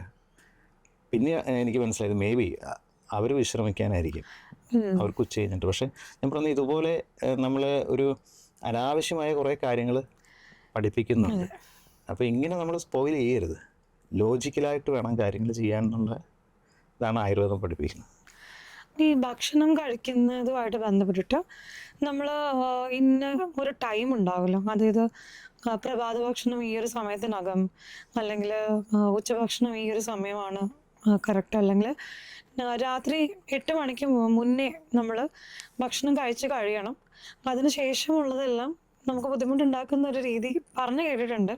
അതിലൊക്കെ ശരിക്കും എന്തെങ്കിലും സത്യമുള്ളതാണോ? അതായത് നമ്മൾ പ്രപഞ്ചത്തിന് ഏറ്റവും വലിയൊരു താളം ഉള്ളത് രാവ് പകൽ എന്ന് പറയുന്നതാണ്. നമ്മളെല്ലാ ജീവികളും ഈ രാവിനോടും പകലിനോടും ടോണ്ടപ്പാണ്. രാവ് പകൽ എന്ന് പറഞ്ഞാൽ ബേസിക് റിതം സൂര്യൻ്റെ പ്രകാശത്തെ അനുസരിച്ചാണല്ലോ. അപ്പോൾ സൂര്യൻ്റെ പ്രകാശം ഉള്ള സമയത്താണ് യൂണിവേഴ്സലായിട്ടുള്ള ഹീറ്റ് എനർജിയുടെ റിസോഴ്സ് സൂര്യനായതുകൊണ്ട് നമ്മൾ സൂര്യൻ്റെ പ്രകാശമുള്ള സമയത്തെ എല്ലാ ജീവികളിലും ദഹനം എന്ന് പറയുന്ന വ്യവസ്ഥിതി ശരിയായിട്ട് നടക്കുകയുള്ളൂ. അപ്പോൾ അതുകൊണ്ട് സൂര്യൻ ഉദിക്കുമ്പോഴേ അല്ലെങ്കിൽ അതിനു മുമ്പേ ഉണരുക എന്നുള്ളൊരു രീതി പ്രപഞ്ചത്തിലെ മറ്റ് ജീവികളൊക്കെ ചെയ്യുന്നത് പോലെ നമ്മളും ചെയ്തു പോരുക എന്നുള്ളതാണ് ഏറ്റവും ബേസിക് ആയിട്ടുള്ള സംഗതി. സൂര്യൻ ഉദിക്കുന്നതിന് മുമ്പ് അല്ലെങ്കിൽ ആ സമയത്തെങ്കിലും ഉണരുന്ന ഒരാൾക്ക് അധികം വൈകാതെ ഇത് തലേദിവസം കഴിച്ച സാധനം ദഹിച്ചിട്ടുണ്ടെങ്കിൽ വിശക്കും. വിശന്നു കഴിഞ്ഞാൽ അയാൾ എത്രയും പെട്ടെന്ന് ഭക്ഷണം കഴിക്കുക. അപ്പോൾ എപ്പോഴാണ് ഭക്ഷണം കഴിക്കേണ്ടത് വെച്ചാൽ വിശക്കുമ്പോഴാണ് കഴിക്കേണ്ടത്, അത്രേ ഉള്ളൂ. വിശപ്പ് മാറാൻ കഴിക്കുക, ദാഹം മാറാൻ കുടിക്കുക. ഇതൊക്കെ കഴിഞ്ഞ് സൂര്യൻ അസ്തമിക്കുന്നതിന് മുമ്പ് ഹെവി ആയിട്ട് കഴിക്കണം എന്നുള്ളവർ കഴിച്ചോളുക. സൂര്യൻ അസ്തമിച്ചതിന് ശേഷം ഹെവി ആയിട്ട് പലപ്പോഴും കഴിക്കാതിരിക്കുന്നതാണ് നല്ലത്. നമ്മൾ ശരിക്കും ശ്രദ്ധിച്ച് നോക്കിയറിയാം, നമുക്ക് കൂടുതൽ നന്നായിട്ട് ഭക്ഷണം കഴിക്കാൻ തോന്നുന്ന സമയം എപ്പോഴാണ്? വൈകുന്നേരങ്ങളിൽ. മിക്കവാറും വൈകുന്നേരം ഒരു 4:30-5 മണിയൊക്കെ ആകുമ്പോൾ നമുക്ക് എന്തെങ്കിലും കഴിക്കണം എന്നുള്ള തോന്നൽ ആത്മാർത്ഥമായിട്ടുണ്ടാവും. ഈ ആത്മാർത്ഥമായിട്ട് തോന്നുന്ന സമയത്ത് നമ്മൾ പോയി ഒരു ചായയും വറുത്ത എന്തെങ്കിലും സാധനം കഴിക്കും, പഴംപൊരിയോ എന്നിട്ട് അതിനങ്ങോട്ട് ഒതുക്കുകയാണ്. അതും ഹെൽത്തി ആയിട്ടുള്ള ഒതുക്കലല്ല. അപ്പോൾ നമ്മൾ രാവിലെ കഴിച്ച് 2 മണിക്കൂർ കൊണ്ട് ദഹിച്ചു എന്ന് വയ്ക്കുക, അല്ലെങ്കിൽ 3 മണിക്കൂർ കൊണ്ട് ദഹിച്ചു എന്ന് വയ്ക്കുക. ഉച്ചയ്ക്ക് കഴിച്ച് 2-2.5-3 മണിക്കൂർ കൊണ്ട് ദഹിച്ചു എന്ന് കരുതുക. ഈ വൈകുന്നേരം കഴിക്കുന്ന ഈ 2 കടിയും ചായയും എന്ന് പറയുന്നത് നമുക്ക് ദഹിക്കാൻ അതിൻ്റെ ഇരട്ടിയുടെ അടുത്ത് സമയം എടുക്കുന്നുണ്ട്. ഒത്തിരി സമയം കഴിഞ്ഞാൽ പിന്നെ നമുക്ക് വിശക്കുള്ളൂ. എന്നാൽ കഴിച്ചതിൽ ഏറ്റവും കട്ടി കുറഞ്ഞത് ഈ സാധനമാണ്, അല്ലേ? അതിന് കാരണം സൂര്യൻ അസ്തമിച്ചതാണ്. സൂര്യൻ അസ്തമിച്ച് കഴിഞ്ഞാൽ ദഹനശേഷി കുറയും എന്നാണ് എൻ്റെ അർത്ഥം. ആ സമയത്ത് സൂര്യൻ അസ്തമിച്ചതിന് ശേഷം നല്ല ഹെവി ആയിട്ട് കഴിക്കുന്നത് ഏറ്റവും വലിയ അപകടമാണ്. പാമ്പര വിഴുങ്ങിയ പോലെ നമ്മൾ കിടന്ന് രാവിലെ എഴുന്നേക്കാൻ തോന്നില്ല. അപ്പോൾ ഏറ്റവും കട്ടിയുള്ള സാധനങ്ങളൊക്കെ സൂര്യൻ അസ്തമിക്കുന്നതിനൊക്കെ മുമ്പ് കഴിച്ചോളൂ. അതിനുശേഷം വിശക്കുകയാണെങ്കിൽ മാത്രം ആ വിശപ്പ് മാറാൻ എളുപ്പം ദഹിക്കുന്ന എന്തെങ്കിലും ലൈറ്റായിട്ട് കഴിക്കാം. എന്നിട്ട് എത്ര നേരത്തെ കിടന്നുറങ്ങുന്നു സമാധാനമായിട്ട് ഉറങ്ങാം. പ്രപഞ്ചത്തിൻ്റെ താളത്തിനനുസരിച്ച് നമ്മൾ പോവുക. ഈ താളം തെറ്റിയാൽ അപതാളമായി. അപ്പോൾ ഇതിൽ നമ്മൾ വലിയ കോംപ്ലിക്കേറ്റഡ് ആയിട്ടൊന്നും ചിന്തിക്കേണ്ട ആവശ്യമില്ല. മറ്റ് പക്ഷിമൃഗാദികൾ നോക്കൂ, അവർ വിശപ്പുണ്ടേ കഴിക്കും, വിശപ്പില്ലേ കഴിക്കില്ല. വിശപ്പില്ലാത്ത ഒരു ജീവി, അത് എത്ര പെറ്റാണെങ്കിൽ പോലും അതിനെക്കൊണ്ട് ഭക്ഷണം കഴിപ്പിക്കാൻ നമുക്ക് പറ്റില്ല. ഒരു തുള്ളി വെള്ളം പോലും അതിന് വേണ്ടെങ്കിൽ കുടിക്കില്ല. അപ്പോൾ നമ്മുടെ മനസ്സ്, നമ്മുടെ ചിന്താഗതി, നമ്മുടെ ഈ കാഴ്ചപ്പാടാണ് ആദ്യം മാറ്റേണ്ടത്. എന്നിട്ട് പ്രപഞ്ചത്തിൻ്റെ താളത്തിനനുസരിച്ച് നമ്മൾ ടോൺ അപ്പ് ആക്കുക. അത്രേ. ഇങ്ങനെ വന്ന ഒരു സങ്കല്പം തന്നെ ആയിരിക്കില്ല അങ്ങനെയാണെങ്കിൽ ഈ ഇന്റർമീഡിയറ്റ് ഫാസ്റ്റിംഗ് എന്ന് പറഞ്ഞിട്ട് ഇപ്പോൾ ഒരുപാട് പേര് മുന്നോട്ട് കൊണ്ടുവരുന്നുണ്ട്. 7 മണിക്ക് ശേഷം കഴിക്കാതിരിക്കുക, അതിനുശേഷം ഇന്നൊരു കൃത്യസമയം അല്ലെങ്കിൽ അടുത്ത 7 മണി ആകുന്നവരെ ഒന്നും കഴിക്കാതിരിക്കുക, 12 മണിക്കൂർ 16 മണിക്കൂർ, ചിലർ 20 മണിക്കൂർ വരെ ഇതുപോലെ കഴിക്കാതിരിക്കുന്ന ഒരു നയമുണ്ട് ഇന്റർമീഡിയറ്റ് ഫാസ്റ്റിംഗ് എന്ന് പറഞ്ഞിട്ട്. അപ്പോൾ അത് ഇതുമായിട്ടുള്ളൊരു ബന്ധമുണ്ടോ? നമ്മളിവിടെ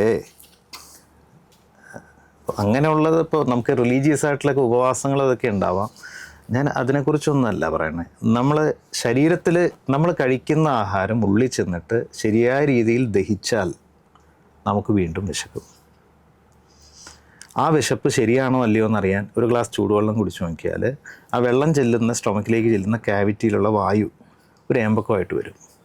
ആ ഉദ്ഗാരത്തിന് അതിനു മുമ്പ് കഴിച്ചതിൻ്റെ സ്മെല്ലോ ടേസ്റ്റോ ഉണ്ടെങ്കിൽ അത് ദഹിച്ചിട്ടില്ല. ശുദ്ധമായിട്ട് ഉദ്ഗാരമാണ് വരുന്നതെങ്കിൽ വയറിൽ ഒന്നുമില്ല, എംറ്റിയാണ്. അപ്പോൾ ആ വിശപ്പ് ശരിയായ വിശപ്പാണ്. അപ്പോൾ ഭക്ഷണം കഴിക്കാം, ഇല്ലേ കഴിക്കണ്ട. അപ്പോൾ വിശന്നില്ലേ കഴിക്കണ്ട, അത്രേ ഉള്ളൂ. ഇപ്പോൾ ജ്വരചികിത്സയൊക്കെ പറയുമ്പോൾ ആയുർവേദത്തിൽ അഗ്നിമാന്ദ്യം ഉണ്ടാവും. ഇതിന് ഡൈജസ്റ്റീവ് കപ്പാസിറ്റി മൊത്തം തകരാറിലായിട്ടുണ്ടാവും. വിശക്കുന്നവരെ ഉപവസിക്കുക. അപ്പോൾ നമ്മൾ ഡീഹൈഡ്രേറ്റഡൊക്കെ ആവാതിരിക്കാൻ വേണമെങ്കിൽ എന്തെങ്കിലും കഞ്ഞിവെള്ളം ഉപ്പിട്ടൊക്കെ കുടിക്കുക. ഖരരൂപത്തിലൊന്നും കഴിക്കാതിരിക്കുക. അപ്പോൾ ശരീരത്തെ പീഡിപ്പിക്കരുത്. ശരീരത്തിനൊരു പണിഷ്മെൻറ്റ് കൊടുക്കേണ്ട ആവശ്യമൊന്നുമില്ല. എന്നാൽ വിശക്കുമ്പോൾ ജെനുവനായിട്ടുള്ള വിശപ്പാണെങ്കിൽ ആഹാരം കഴിക്കുക. അത്രേ ആയുർവേദം പറയണുള്ളൂ. വിരുദ്ധാഹാരം എന്ന് ഒരുപാട് കേട്ടിട്ടുണ്ട്. അപ്പോൾ അതിൻ്റെ യുക്തി എന്താണെന്നൊന്ന് പറയാമോ? നമ്മൾ പരസ്പരം ചേരാത്ത സാധനങ്ങളാണല്ലോ വിരുദ്ധം എന്ന് പറയുന്നത്. അപ്പോൾ ഈ പരസ്പരം ചേരാത്ത ആളുകൾ ചിലപ്പോൾ ഒരു സ്ഥാപനത്തിലുണ്ടാവാം, ഒരു വീട്ടിലുണ്ടാവാം, അല്ലേ? അപ്പോൾ ഇൻഡിവിജ്വലി നോക്കി ഇവരൊക്കെ വളരെ നല്ലവരായിരിക്കും, ഇവർ തമ്മിൽ ചേരില്ല എന്നേ ഉള്ളൂ. എന്നതുപോലെ ആഹാരത്തിലും ചില സാധനങ്ങൾ ഒരുമിച്ച് കഴിച്ചാൽ വയറിനതൊരു ബാധ്യതയാവും. എങ്ങനെയുള്ള വയറിന്? ദഹനശേഷി കുറവുള്ള ആളുകളുടെ വയറിന്. അതായത് ഒരു കുക്കറിൽ നമ്മൾ പല വേവിലുള്ള സാധനങ്ങൾ, ഇപ്പോൾ ബീഫും ചിക്കനും ഫിഷും അല്ലെങ്കിൽ കുറേ വെജിറ്റബിളും ഇങ്ങനെ കുറേ സാധനങ്ങൾ, ഇത്തിരി പാലും, ഇതൊക്കെ ഒരുമിച്ച് നമ്മൾ വേവിക്കുകയാണെങ്കിൽ എന്തായിരിക്കും അവസ്ഥ? ചിലത് വെന്ത് കുഴഞ്ഞു പോവും, ചിലത് പാകത്തിന് വെന്തിട്ടുണ്ടാവില്ല. ആകെ ഒരു വല്ലാത്ത അവസ്ഥയല്ലേ? ഈ ഒരു അവസ്ഥ നമ്മൾ ഒരുമിച്ച് കഴിക്കുന്ന സമയത്ത് ദഹനവ്യവസ്ഥിതിക്കും കൺഫ്യൂഷൻ ഉണ്ടാക്കും. അവിടെ ദഹനവ്യവസ്ഥിതിക്ക് കൺഫ്യൂഷൻ എന്ന് പറയുമ്പോൾ ദഹനശേഷി കുറവുള്ളവരുടെ കാര്യമാണ് പറയുന്നത്. നല്ല ദഹനശേഷിയുള്ളവർക്ക് ഒരു പക്ഷേ ഇതൊന്നും അറിയില്ല. പക്ഷെ നമ്മൾ പ്രായത്തിൻ്റെയോ രോഗാവസ്ഥയുടെയോ ഭാഗമായിട്ട് ദഹനശേഷി കുറഞ്ഞിരിക്കുന്ന ഒരാളെ സംബന്ധിച്ച് ശരീരത്തിന് കുറച്ചും കൂടി ഒരു കൺഫ്യൂഷൻ ഉണ്ടാവും. ഇപ്പോൾ ഓവറായിട്ട് ദഹിച്ച സാധനം അത് ചിലപ്പോൾ ആസിഡിക്കായിട്ട് മറ്റ് പ്രശ്നങ്ങൾ ഉണ്ടാക്കാം. വേവാത്ത സാധനം, ദഹിക്കാത്ത സാധനം ഓൾറെഡി അവിടെ കിടന്ന് പ്രശ്നം ഉണ്ടാക്കാം. അപ്പം അങ്ങനെയൊക്കെയുള്ള അവസ്ഥയിൽ ഏതെങ്കിലും ഒരു സാധനം ചെന്നാൽ ശരീരത്തിന് അത്രയും പ്രശ്നം ഉണ്ടാവില്ല. അത് നന്നായിട്ട് വെന്തതാണെങ്കിൽ നന്നായിട്ട് ചവച്ചരച്ച് കഴിച്ചാൽ ശരീരത്തിനൊന്നും കൂടി എളുപ്പമായിരിക്കും. ഒരു വീട്ടിലേക്ക് ഒരേ സമയം പല പ്രൊഫൈലിലുള്ള ആളുകൾ വന്നാൽ നമ്മൾ ആരെ ഹാൻഡിൽ ചെയ്യും? എന്നാൽ ഒരേ പ്രൊഫൈലുള്ള 10 പേര് വന്നാലും നമുക്ക് ഹാൻഡിൽ ചെയ്യാം, കൂട്ടിയിരുത്താം അവരെ, ഒരു പ്രശ്നമില്ല എന്നതൊക്കെ പോലത്തെ ഒരു അവസ്ഥയാണ് ശരിക്കും ശരീരത്തിൽ വിരുദ്ധമായിട്ടുള്ള സാധനങ്ങൾ ചെല്ലുമ്പോൾ നമ്മുടെ വയറിനുണ്ടാവുന്നത്. അപ്പോൾ അതുകൊണ്ടാണ് അത്തരം ആളുകളിൽ വിരുദ്ധാഹാരം ഒഴിവാക്കാൻ പറയുക. വിരുദ്ധാഹാരത്തിൻ്റെ യുക്തി ഇതാണ്. അതാണ്. മനസ്സിലായല്ലോ? കോവിഡിന് ശേഷം പൊതുവേ നമുക്ക് ഇമ്മ്യൂണിറ്റി കുറവ് വരുന്ന ഒരു സാഹചര്യം നിലവിൽ നിൽക്കുന്നുണ്ട്. അത് തോന്നലാകാം, ഇല്ലെങ്കിൽ ചിലർക്ക് അങ്ങനെ നേരിട്ട് അനുഭവമുള്ളവരാകാം. പക്ഷെ എന്നിരുന്നാൽ പോലും ആളുകൾ ഈ ഇമ്മ്യൂണിറ്റി ബൂസ്റ്റേഴ്സിന് പുറകെ പോകുന്നൊരു ശൈലി ഇപ്പം നിലനിൽക്കുന്നുണ്ട്. അതിനെക്കുറിച്ച് ഡോക്ടറുടെ അഭിപ്രായം എന്താണ്? ഇത് കോവിഡ് വന്നതിന് ശേഷമുള്ള കാര്യമാണ് അല്ലേ? നമ്മൾ ജ്വരചികിത്സയിൽ ആയുർവേദത്തിൽ ഞാൻ ആദ്യം പറഞ്ഞു 7 ദിവസം ഉപവസിക്കുക എന്ന് പറയുന്ന ഒരു ഘടകം പറയുന്നുണ്ട്. ഈ 7 ദിവസം ഉപവസിക്കുന്നത് ശരീരത്തിൽ ദഹനശേഷി കുറഞ്ഞിരിക്കുന്ന സമയത്ത് അതൊരു ക്ലെൻസിങ് മെത്തേഡാണ്. അതൊരു നമ്മൾ ശുദ്ധികലശം എന്നൊക്കെ പറയില്ലേ, എന്നതുപോലത്തെ ഒരവസ്ഥയാണ്. വയറിലും ശരീരത്തിലും സ്രോതസ്സുകളിലും ധാതുക്കളിലൊക്കെ കിടക്കുന്ന ദഹിക്കാത്ത സാധനങ്ങളെ ദഹിപ്പിക്കുകയാണ് ഫലത്തിലുണ്ടാവുന്നത്. അപ്പോൾ ഒരാളുടെ ദഹനശേഷി അഥവാ അയാളുടെ അഗ്നിബലം എന്ന് പറയുന്ന ധാതുക്കളിലും വയറിൻ്റെ തലത്തിലും എല്ലാം ഉള്ളത് നന്നായിട്ട് ഈ മാലിന്യങ്ങളെ ദഹിപ്പിച്ച് കളയാനുള്ള ഒരു അവസരമായിട്ട് ഈ പനി വരുമ്പോൾ അതിനുള്ളൊരു നമ്മളൊരു അവസരം ഉണ്ടാക്കി കൊടുക്കുക എന്നുള്ളതാണ്. അതിനിടയ്ക്ക് നമ്മൾ കട്ടിയാഹാരങ്ങൾ കഴിക്കുകയോ അതിന് മുഴുവനായിട്ട് അനുവദിക്കാതിരിക്കുകയോ ചെയ്യുന്ന സമയത്ത് ഈ ആമം എന്ന് പറയുന്ന ശരീരത്തിൽ ഉള്ളിൽ കിടക്കും. ആമം എന്ന് പറയുന്നത് ദഹിക്കാതെ ഉള്ളിൽ കെട്ടിക്കിടക്കുന്ന സ്രോതസ്സുകളെ അവരോധിച്ചുകൊണ്ട് കെട്ടിക്കിടക്കുന്ന സാധനത്തെയാണ് ആമം എന്ന് പറയുന്നത്. ഈ ആമം ഉള്ളിൽ കെട്ടിക്കിടന്ന് നമ്മൾ സിംറ്റമാറ്റിക് ആയിട്ടുള്ള ട്രീറ്റ്മെൻറ്റ്സ് ചെയ്ത് പനി എന്ന് പറയുന്ന ടെമ്പറേച്ചറൊക്കെ കുറച്ച് നമ്മൾ വീണ്ടും പഴയ രീതിയിലേക്കുള്ള ആഹാരത്തിലേക്കും മറ്റും പോകുമ്പോൾ ശരീരത്തിൽ കുറേ മാറ്റങ്ങൾ ഓൾറെഡി വന്നിട്ടുണ്ടാവും. അതായത് ശോധന ഉണ്ടാവില്ല. ശരിയായ ശോധന വന്നു എന്ന് ഇതിൽ ഉറപ്പ് വരുത്തേണ്ടതുണ്ട്. അതായത് നമ്മൾ കഴിച്ചാൽ സാവകാശം ചവച്ചരച്ച് കഴിച്ച് ദേഹത്ത് പിടിച്ച് ദഹിച്ച് വേണ്ടാത്തതേ പോകുന്നുണ്ടെങ്കിൽ കനം കുറവായിരിക്കും. അത് വെള്ളത്തിൽ പൊങ്ങിക്കിടക്കും. വയറ്റിൽ നിന്ന് പോകുന്ന വെള്ളത്തിൽ പൊങ്ങിക്കിടക്കും. തുടർച്ചയായിട്ട് വയറ്റിൽ നിന്ന് പോകുന്ന വെള്ളത്തിൽ പൊങ്ങിക്കിടക്കുന്ന ഒരവസ്ഥ വന്നു കഴിഞ്ഞാൽ നമുക്കുള്ളത് നല്ല അപ്പറ്റൈറ്റാണ്, നല്ല അവസ്ഥയാണ് വയറിൻ്റെ എന്ന് മനസ്സിലാക്കി നമ്മൾ നോർമൽ ഡയറ്റിലേക്ക് വളരെ ഗ്രാജ്വലി വരികയാണ് ചെയ്യുക. അതിന് സംസർജന ക്രമം എന്നൊക്കെ പറഞ്ഞുകൊണ്ടിട്ട് നോർമൽ ഡയറ്റിലേക്ക് വരുന്ന ചില ക്രമങ്ങളുണ്ട് ആഹാരത്തിൽ. ഇതൊക്കെ പാലിച്ച് വരുന്ന ഒരാൾക്കാണ് സാധാരണ രീതിയിൽ നോർമൽ അവസ്ഥയിലേക്ക് അയാൾ എത്തുന്നുള്ളൂ. ഇവിടെ പലപ്പോഴും പനി കഴിഞ്ഞിട്ട് നമ്മൾ വയറിൻ്റെ നല്ലൊരു അവസ്ഥയിലേക്ക് വരാതെയാണ് നോർമൽ ലൈഫിലേക്ക് പിന്നെയും പോകുന്നത്. അപ്പോൾ ശരീരത്തിൽ അത്രയും കെട്ടിക്കിടക്കുന്നത് ഓരോ ഋതുസന്ധികളിലും, അതായത് ഒരു സീസണിൽ നിന്നും മറ്റൊരു സീസണിലേക്ക് ഷിഫ്റ്റ് ചെയ്യുന്ന ആ ഒരു സമയത്ത് ശരീരത്തിൽ വീണ്ടും പ്രശ്നങ്ങൾ ഉണ്ടായിക്കൊണ്ടിരിക്കും. അപ്പോൾ ഒരാളുടെ അഗ്നിബലം എന്ന് പറയുന്നതാണ് അയാളുടെ ഇമ്മ്യൂണിറ്റി. അതായത് അയാളുടെ ഇമ്മ്യൂണിറ്റി എന്ന് പറയുന്നത് ശരീരത്തിലേക്ക് വരുന്നതിനെ ഒരു ഫോമിൽ നിന്ന് മറ്റൊരു ഫോമിലേക്ക് കൺവേർട്ട് ചെയ്യാനും എനർജിയാക്കി മാറ്റാനുള്ള അയാളുടെ ശരീരത്തിൻ്റെ കഴിവിനെയാണ് അഗ്നിബലം എന്ന് പറയുന്നത്. ഈ അഗ്നിബലം ഇല്ലാത്തവർക്ക് ഇമ്മ്യൂണിറ്റി ഉണ്ടാവില്ല. അപ്പോൾ കോവിഡ് എന്നല്ല, ഏത് പനി വന്നതിന് ശേഷവും ആ പനിക്ക് ശരിയായ ചികിത്സ ചെയ്തിട്ടില്ല എങ്കിൽ അയാളുടെ അഗ്നിബലം കുറയും, അയാളുടെ ഇമ്മ്യൂണിറ്റി കുറയും, ശരീരത്തിൽ ഓരോന്ന് കെട്ടിക്കിടക്കും. അത് നമ്മൾ മുമ്പോട്ടുള്ള പോക്കിൽ കുറേ ഭാരം ചുമന്നുകൊണ്ട് പോകുന്നൊരവസ്ഥ ശരീരത്തിനുണ്ടാവും. അതാണ് ഫലത്തിലുണ്ടാവുന്നത്. കേരളത്തിൽ കർക്കിടക മാസം വരുമ്പോൾ കൂടുതലൊരു പ്രത്യേകത കൊടുക്കുന്നതായിട്ട് നമ്മൾ കാണുന്നുണ്ട്. ആ സമയങ്ങളിൽ ആയുർവേദത്തിനും കൂടുതലൊരു പ്രാധാന്യം വീടുകളിലൊക്കെ കാണാം. അതെന്തുകൊണ്ടാണെന്ന് ഡോക്ടറിന് പറയാമോ? കർക്കിടക മാസം പൊതുവിൽ നമ്മൾ വർഷകാലമാണ്. ഞാൻ ആദ്യം പറഞ്ഞതുപോലെ സൂര്യൻ്റെ ബലം കുറഞ്ഞിരിക്കുന്ന മാസമാണ്. അതൊരു ദിവസത്തിൽ സൂര്യൻ ഏറ്റവും കുറച്ച് സമയം മാത്രം പകൽ നമുക്ക് കരുത്തോടെ ഇരിക്കുന്നത് ഏറ്റവും കുറവാണ് കർക്കിടകത്തിൽ. അപ്പോൾ അത് സ്വാഭാവികമായിട്ടും എല്ലാ ജീവജാലങ്ങളുടെയും ദഹന വ്യവസ്ഥിതിയെ ബാധിക്കും. നമ്മൾ ഋതുസന്ധി എന്ന് പറയുന്ന കാര്യങ്ങളുണ്ട്. അതായത് നമ്മൾ കടുത്ത വേനലിൽ നിന്ന് കടുത്ത മഴയിലേക്ക് ഷിഫ്റ്റ് ചെയ്യുന്നൊരു സമയമുണ്ട്.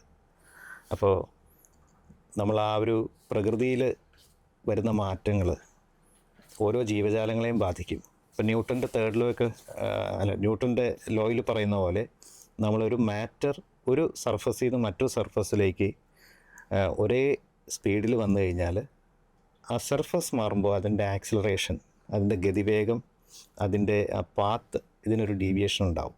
നമ്മൾ പഠിച്ചിട്ടുണ്ട്. വായുവിൽ ഉയർന്നു വരുന്ന ഒരു കല്ല് വെള്ളത്തിലേക്ക് വീഴുമ്പോൾ ഗതിവേഗം മാറും, അതിൻ്റെ ദിശ മാറും. എന്നതുപോലെ തന്നെ നമ്മൾ ഒരു 100 കിലോമീറ്റർ സ്പീഡിൽ വരുന്ന വണ്ടി, നല്ല സ്മൂത്തായിട്ടുള്ള റോട്ടിലൂടെ വരുന്ന വണ്ടി പെട്ടെന്നൊരു മെറ്റൽ റോട്ടിലേക്ക് വന്നു കഴിഞ്ഞാൽ അതിൻ്റെ സ്പീഡ് മാറും, ഗതി മാറും. എന്നതുപോലെ കടുത്ത വേനലിൽ നിന്ന് നമ്മൾ കടുത്ത മഴയിലേക്ക് ഷിഫ്റ്റ് ചെയ്യും. ഈ ഷിഫ്റ്റ് ചെയ്യുന്ന സമയത്ത് എല്ലാവരുടെയും ഡൈജഷൻ തകരാറിലാവും. അപ്പോൾ വേനൽക്കാലത്ത് നമ്മൾ തുടർന്ന് പോന്നിരുന്ന ആഹാര ജീവിത രീതികളല്ല മഴ പിടിക്കുമ്പോൾ ചെയ്യേണ്ടത്. പ്രകൃതി പോലും നമുക്ക് ഒരു ഇടവം എന്ന് പറയുന്ന ഇടവപ്പാതി, പകുതി മഴ പെയ്യും പകുതി തെളിഞ്ഞിരിക്കുന്ന അവസ്ഥ തന്നിട്ടാണ് വർഷകാലത്തിലേക്ക് ഷിഫ്റ്റഡ് ആവുന്നത് ശരിക്കും. അപ്പോൾ നമുക്കത് ആ ഒരു സമയം നമ്മുടെ ഡൈജസ്റ്റീവ് സിസ്റ്റത്തിന് തകരാറ് പറ്റാതെ നമ്മൾ കട്ടിയുള്ളതോ വറുത്ത് പൊരിച്ചായിട്ടുള്ള സാധനങ്ങളൊക്കെ കഴിക്കാതെ ഏറ്റവും എളുപ്പം ദഹിക്കുന്നത് കഴിച്ചു പോയി കഴിഞ്ഞാൽ പലപ്പോഴും അസുഖങ്ങൾ വരില്ല ആ സമയത്ത്. അല്ലാത്തവർക്ക് പകർച്ചപ്പനി എന്ന് പറഞ്ഞുകൊണ്ടുള്ളത്, ഈ വൈറസുകളും ഈ പറയുന്ന എല്ലാം എല്ലാ സമയത്തും ഉണ്ട്. പക്ഷെ നമ്മുടെ ഇമ്മ്യൂണിറ്റി കുറയുന്ന സമയത്താണ് നമ്മളെ ബാധിക്കുന്നത്. ഇമ്മ്യൂണിറ്റി കുറയുന്നത് നമ്മുടെ ഡൈജസ്റ്റീവ് കപ്പാസിറ്റി കുറയുന്ന സമയത്താണ്. അപ്പോൾ അത് സീസണലായിട്ടുള്ള ബന്ധം കൊണ്ടാണ്. അപ്പോൾ കർക്കിടകമൊക്കെ ആകുമ്പോഴത്തേക്കും മിക്കവർക്കും അസുഖങ്ങളൊക്കെ ആയതുകൊണ്ട് നമ്മുടെ ഇമ്മ്യൂണിറ്റി രക്ഷിക്കാൻ വേണ്ടിയിട്ടാണ് ശരിക്കും ചികിത്സകളും ലളിതമായിട്ടുള്ള ആഹാര രീതികൾ പറയുന്നത്. അവിടെ നമ്മൾ ഈ ഒരു ദോഷങ്ങൾ, 3 ദോഷങ്ങളും കോപിക്കുന്ന സമയമാണ് ശരിക്കും കർക്കിടകം.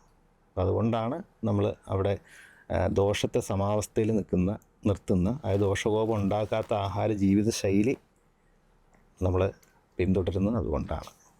നമ്മുടെ നാട്ടിൽ ഇന്ന് ജനിച്ച് വളരുന്ന കുട്ടികളെ സംബന്ധിച്ചിടത്തോളം അവർക്ക് ആയുർവേദമോ അതിൻ്റെ പ്രാധാന്യമോ അറിയില്ല. ഒരുപക്ഷെ സ്കൂളുകളിൽ പഠനം വളരെയധികം പ്രാധാന്യത്തോടുകൂടെ അല്ലെങ്കിൽ പ്രഷറൈസ് ചെയ്യാൻ തുടങ്ങിയ ഒരു ടൈം തുടങ്ങിയാണ് ഇതിൻ്റെ പ്രാധാന്യം കുറഞ്ഞു തുടങ്ങിയിരിക്കുന്നത്. അതായത് സ്പീഡ് കൂടുകയാണ്, ജീവിതത്തിന് സ്പീഡ് കൂടുന്നു, ആളുകൾ ഓട്ടത്തിലാണ്. ജീവിതശൈലി മാത്രമല്ല, അവരുടെ ജോലി, കർമ്മം, ഡോക്ടർ പറഞ്ഞ പോലെ കർമ്മം ചെയ്യുന്ന രീതികളും എല്ലാം മാറുകയാണ്. ഇപ്പോൾ രാത്രിയെന്നോ പകലെന്നോ ഒന്നും ഇല്ലാതെയാണ് അവർ ചെയ്തുകൊണ്ടിരിക്കുന്നത്. അപ്പോൾ കുട്ടികളിലേക്കും അതുപോലെ തന്നെ ഈ ജീവിതശൈലിയിലേക്ക് ഇത് കൊണ്ടുവരണം ഈ മാസത്തിലെങ്കിലും എന്ന് പറയുന്നത് പോലെ ഇത് നമുക്ക് ജീവിതങ്ങളിൽ മാറ്റങ്ങൾ കൊണ്ടുവരാൻ സാധിക്കുമോ ശരിക്കും?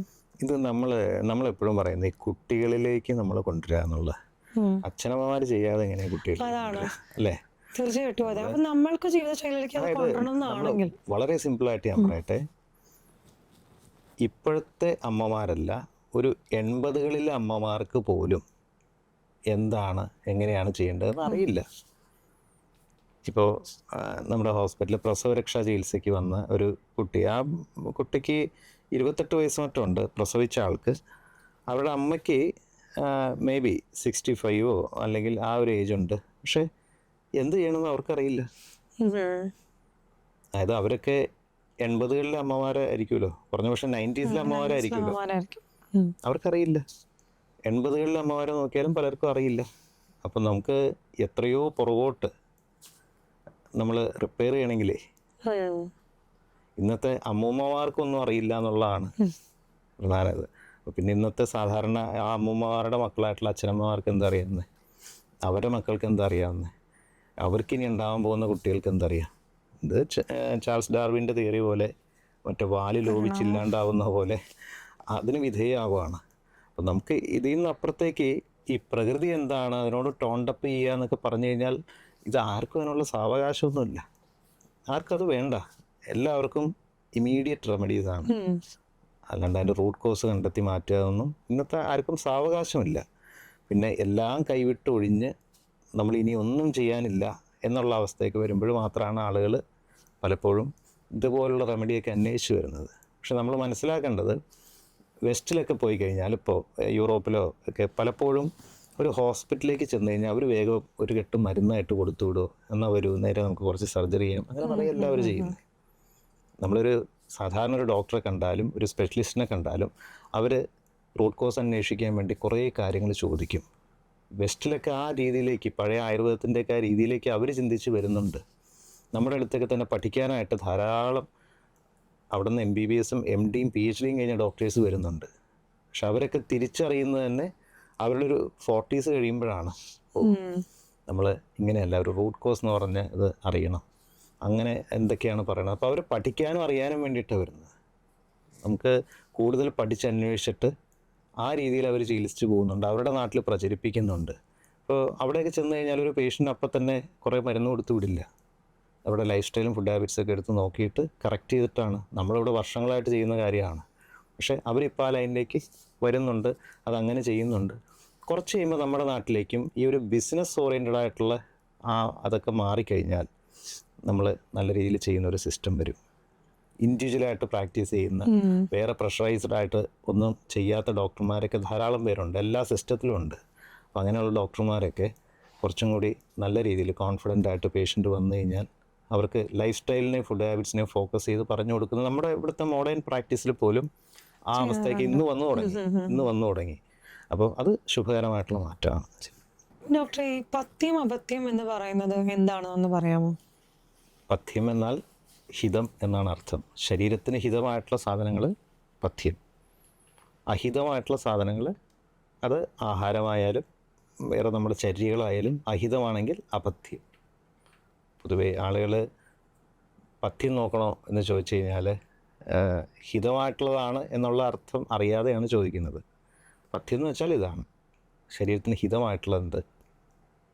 ഇപ്പോൾ ഒരു ഉദാഹരണത്തിൻ്റെ ഒരു ചോദ്യം, മഞ്ഞപ്പിത്തം വരുന്ന സമയത്ത് നമുക്ക് ഇന്ന സംഭവങ്ങൾ കഴിക്കാം, ഇത് കഴിക്കരുത്, അങ്ങനെ ചിലർ പറഞ്ഞു കേട്ടിട്ടുണ്ട്. അപ്പോൾ അതിനെപ്പറ്റി ഡോക്ടർ ഒന്ന് പറയൂ. നമുക്ക് പിത്തത്തെ കൂട്ടുന്ന സാധനങ്ങളായിട്ടുള്ള എരിവ്, അമിതമായ എരിവ്, പുളി, ഉപ്പ്, മസാലകൾ, വറസാധനങ്ങൾ, അങ്ങനെയുള്ള സംഗതികൾ ഒഴിവാക്കുക എന്നുള്ളതാണ് പറയുക. അപ്പോൾ അവിടെ അത് അപഥ്യമാണ്, പഥ്യമല്ല, അപഥ്യമാണ്. അതായത് എണ്ണയിൽ വറുത്ത സാധനങ്ങൾ, അമിതമായിട്ടുള്ള ഇത്തരം എരിവ്, പുളി, ഉപ്പ്, ഇതെല്ലാം മഞ്ഞപ്പിത്തം പിടിക്കുന്നവർക്ക് അല്ലെങ്കിൽ പിത്തരോഗങ്ങളുള്ളവർക്ക് അപഥ്യമാണ്, അതായത് അഹിതമാണ്, അത്ര പഥ്യമല്ല എന്ന് ചുരുക്കം. ആളുകളത് നേരെ തിരിച്ചാണ് പറഞ്ഞു ഉപയോഗിക്കുന്നത്. മനസ്സിന് റിലാക്സേഷൻ കിട്ടാൻ വേണ്ടി ചില ആളുകളൊക്കെ ഒരു പ്രത്യേകിച്ച് 30 വയസ്സ് തുടങ്ങി ഒരു 50, 55, 60 വയസ്സ് വരെയുള്ള ആളുകൾ കാണുന്ന ഒരു, പ്രത്യേകിച്ചും ആണുങ്ങളിൽ കണ്ടുവരുന്ന ഒരു കാര്യമാണ് അവർ ആൽക്കഹോൾ കൺസപ്ഷൻ ഒരു റിലാക്സേഷൻ മെത്തഡോളജി ആയിട്ട് യൂസ് ചെയ്യുന്ന പലരെയും എനിക്ക് പേഴ്സണലി അറിയാവുന്നവരുണ്ട്. അവരോട് ഡോക്ടർക്ക് എന്തെങ്കിലും ശരീരത്തിനെ ശ്രദ്ധിക്കുന്നതുമായിട്ട് ബന്ധപ്പെട്ട് പറയാനുണ്ടോ? അതായത് ആയുർവേദത്തിന് അതിനെക്കുറിച്ച് വ്യക്തമായിട്ടുള്ള കാഴ്ചപ്പാടുണ്ട്. മദാത്യം എന്ന് പറഞ്ഞ ഒരു അധ്യായം തന്നെ അഷ്ടാഹൃദയത്തിലൊക്കെ പറയുന്നുണ്ട്. അതിൽ എങ്ങനെ ആരൊക്കെ മദ്യപിക്കരുത്, എങ്ങനെ മദ്യപിക്കാം, മദ്യപിച്ചാൽ എവിടെ നിർത്തണം, ആളുകൾക്ക് എത്രത്തോളം മദ്യപിക്കാം, എന്ത് അവരവരുടെ ശരീരത്തിന് പറ്റുന്ന രീതിയിൽ ഉള്ള അളവ്, എവിടെ നിർത്താം, എവിടെ നിർത്തണം, ഇതൊന്നുമാണ് ആളുകൾക്ക് അറിയില്ലാത്ത പ്രധാനമായിട്ടും. മദ്യത്തിൻ്റെ കൂടെ എന്തൊക്കെ കഴിക്കാം, എന്തൊക്കെ കഴിക്കരുത്, ഇതൊക്കെയാണ് ആളുകൾക്ക് ശരിക്കും പറഞ്ഞാൽ പഠിപ്പിച്ചു കൊടുക്കേണ്ടത്. മദ്യപിക്കരുത് എന്ന് പറഞ്ഞുകൊണ്ട് ആരും മദ്യപിക്കാതിരിക്കാൻ പോകുന്നില്ല. അപ്പോൾ വാഹനാപകടം ഉണ്ടായി എന്ന് വെച്ച് വാഹനം ഓടിക്കരുതെന്ന് പറയണ പോലെയാണ്. വാഹനം എങ്ങനെ ഓടിക്കണം എന്നൊക്കെ അറിഞ്ഞ് ഓടിച്ചാൽ അപകടം ഉണ്ടാവില്ലല്ലോ. അങ്ങനെ പരമാവധി നോക്കാം, അത്രേ ഉള്ളൂ. അതുപോലെയാണ് ഇപ്പോൾ ഏറ്റവും അപകടകരമാകുന്നത് മദ്യത്തിൻ്റെ കൂടെ കഴിക്കുന്ന വറുത്ത സാധനങ്ങളാണ്. ഇപ്പോൾ നമ്മുടെ നാട്ടിലെല്ലാവരും മദ്യപിക്കുമ്പോൾ ടച്ചിങ്സ് എന്ന് പറഞ്ഞുകൊണ്ട് കഴിക്കുന്നതെല്ലാം വറുത്ത സാധനങ്ങളാണ്. ഇപ്പോൾ മാംസാഹാരമാണെങ്കിലും എന്ത് സാധനവും മദ്യത്തിൻ്റെ കൂടെ ആസിഡിക് ആയിട്ടുള്ള സാധനങ്ങളോ വറുത്തതായിട്ടുള്ള സാധനങ്ങൾ കഴിക്കാതിരിക്കുക എന്നുള്ളതാണ് ഒന്നാമത്തെ സാധനം. ഇപ്പം ഡോക്ടർ നേരത്തെ പറഞ്ഞ പോലെ ഇപ്പം പ്രകൃതിയിൽ സൂര്യനുള്ള ഒരു പ്രാധാന്യം വളരെയധികം 1-2 സ്ഥലങ്ങളിൽ ഡോക്ടർ പറയുണ്ടായി.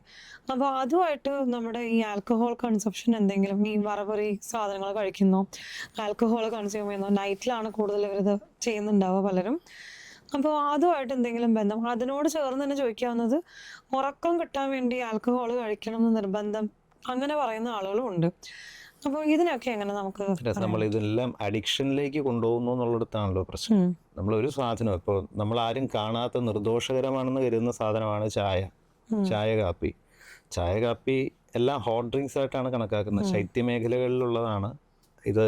ഉഷ്ണം കൂട്ടാൻ വേണ്ടി അല്ലെങ്കിൽ തണുപ്പ് ബാധിക്കാതിരിക്കാൻ വേണ്ടി കഴിക്കുന്ന ഹോട്ട് ഡ്രിങ്ക്സ് ആണ് ചായ, കാപ്പി എന്നുള്ളതായിട്ടുള്ളത്. ഇതും ഒരു ചായ കഴിച്ചില്ലെങ്കിൽ അന്നത്തെ ദിവസം പോക്കാന്ന് പറയുന്ന ആളുകളുണ്ട്. അതും അഡിക്ഷനാണല്ലോ.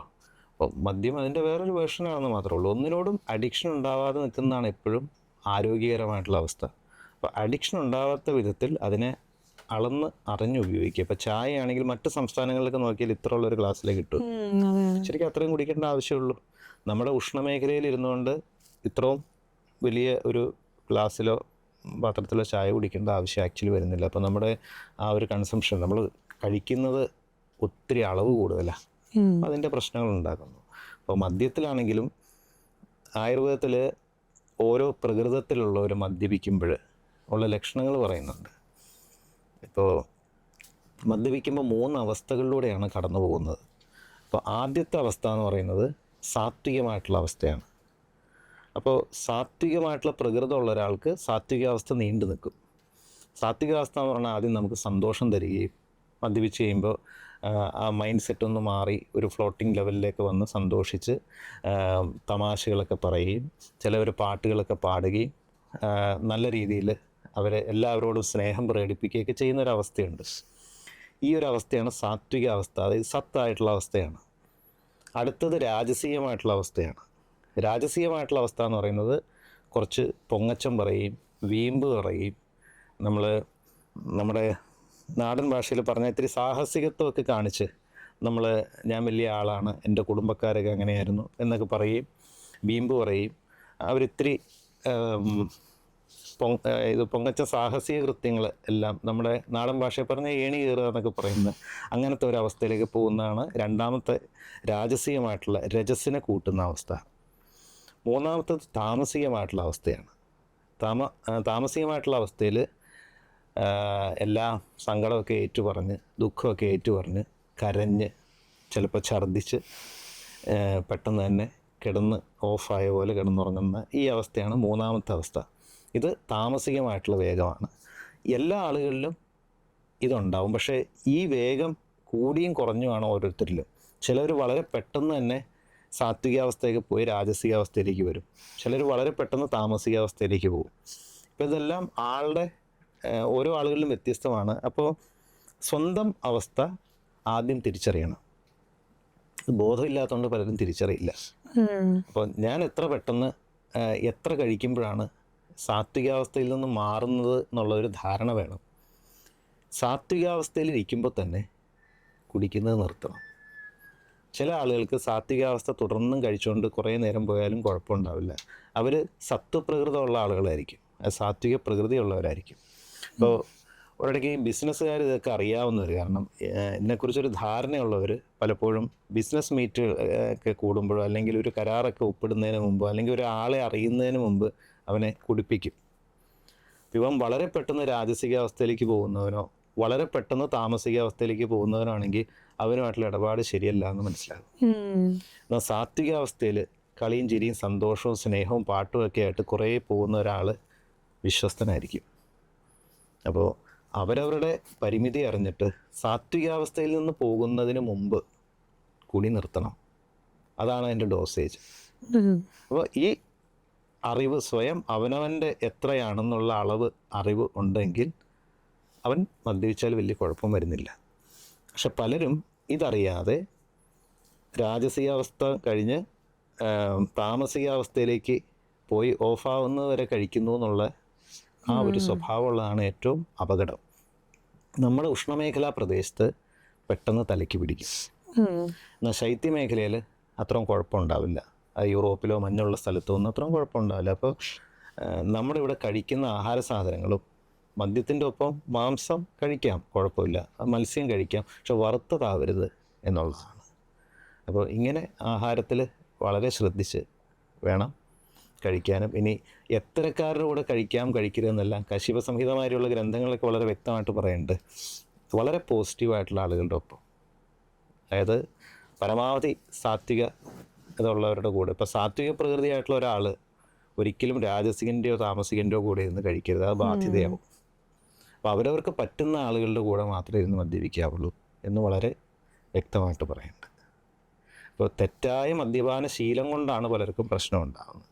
ഇനി മദ്യപിച്ചുകൊണ്ട് മാത്രം ലിവർ സിറോസിസ് വരുന്നെന്ന് പറയാൻ പറ്റില്ല, കാരണം സ്ത്രീകൾക്ക് വരുന്നുണ്ട് പലർക്കും. ഈ അമിതമായിട്ട് അച്ചാർ ഉപയോഗിക്കുമ്പോൾ, വിനാഗിരി ഒക്കെ അമിതമായിട്ട് ചേർന്ന സാധനങ്ങൾ ഉപയോഗിക്കുമ്പോൾ, ചിലവർ കുക്ക് ചെയ്യുമ്പോഴെല്ലാം വെറുതെ വിനാഗിരിയൊക്കെ ഇടും.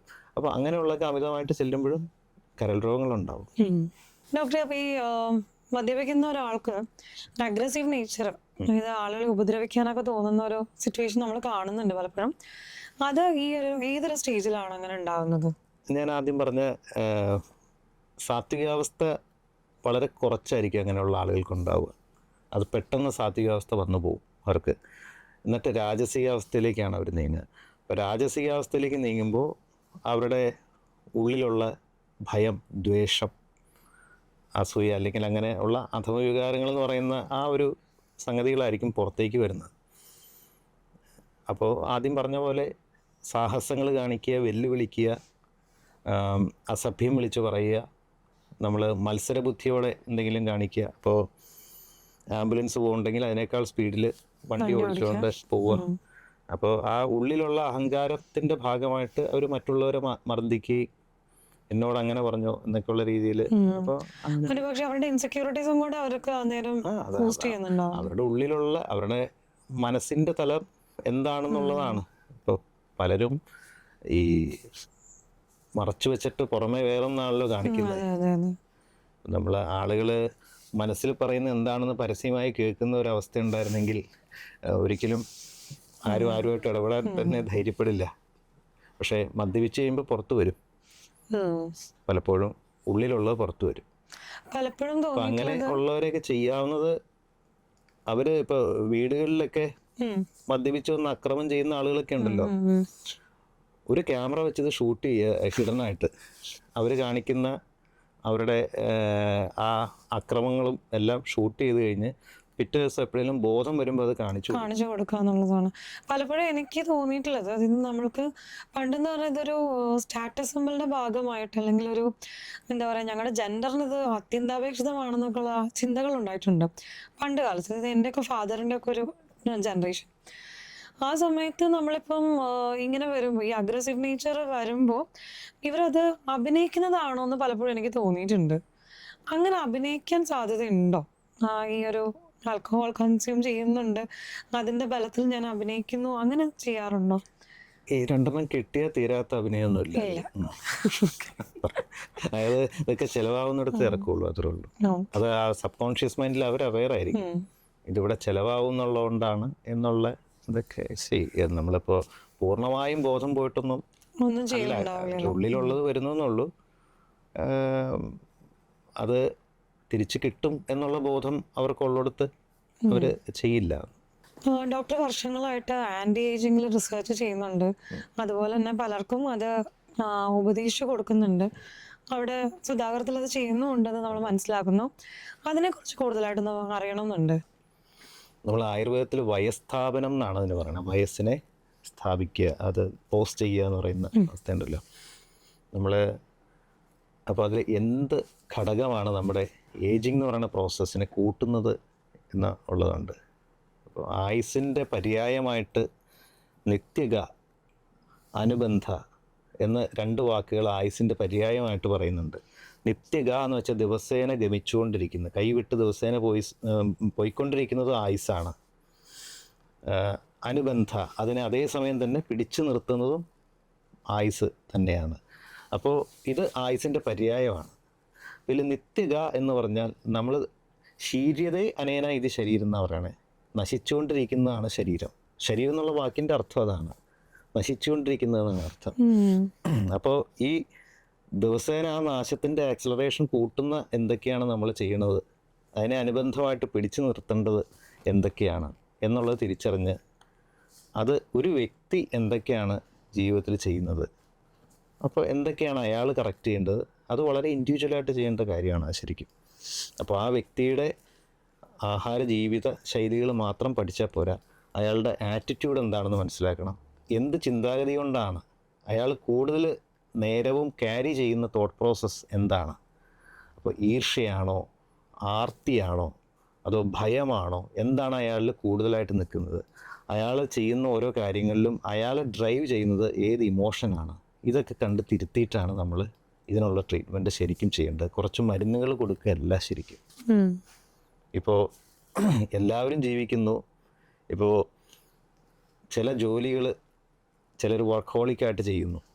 ഈ വർക്കഹോളിക്കായിട്ട് ചെയ്യുമ്പോൾ അയാളുടെ മനസ്സിലുള്ള ഇമോഷൻ എന്താണ്? ഭയം കൊണ്ടാണോ ചെയ്യണത്, അതോ മറ്റേ ആ ആളെക്കാളും നന്നാവണം എന്ന് കരുതിയിട്ടാണോ, പണത്തോടുള്ള ആർത്തി കൊണ്ടാണോ?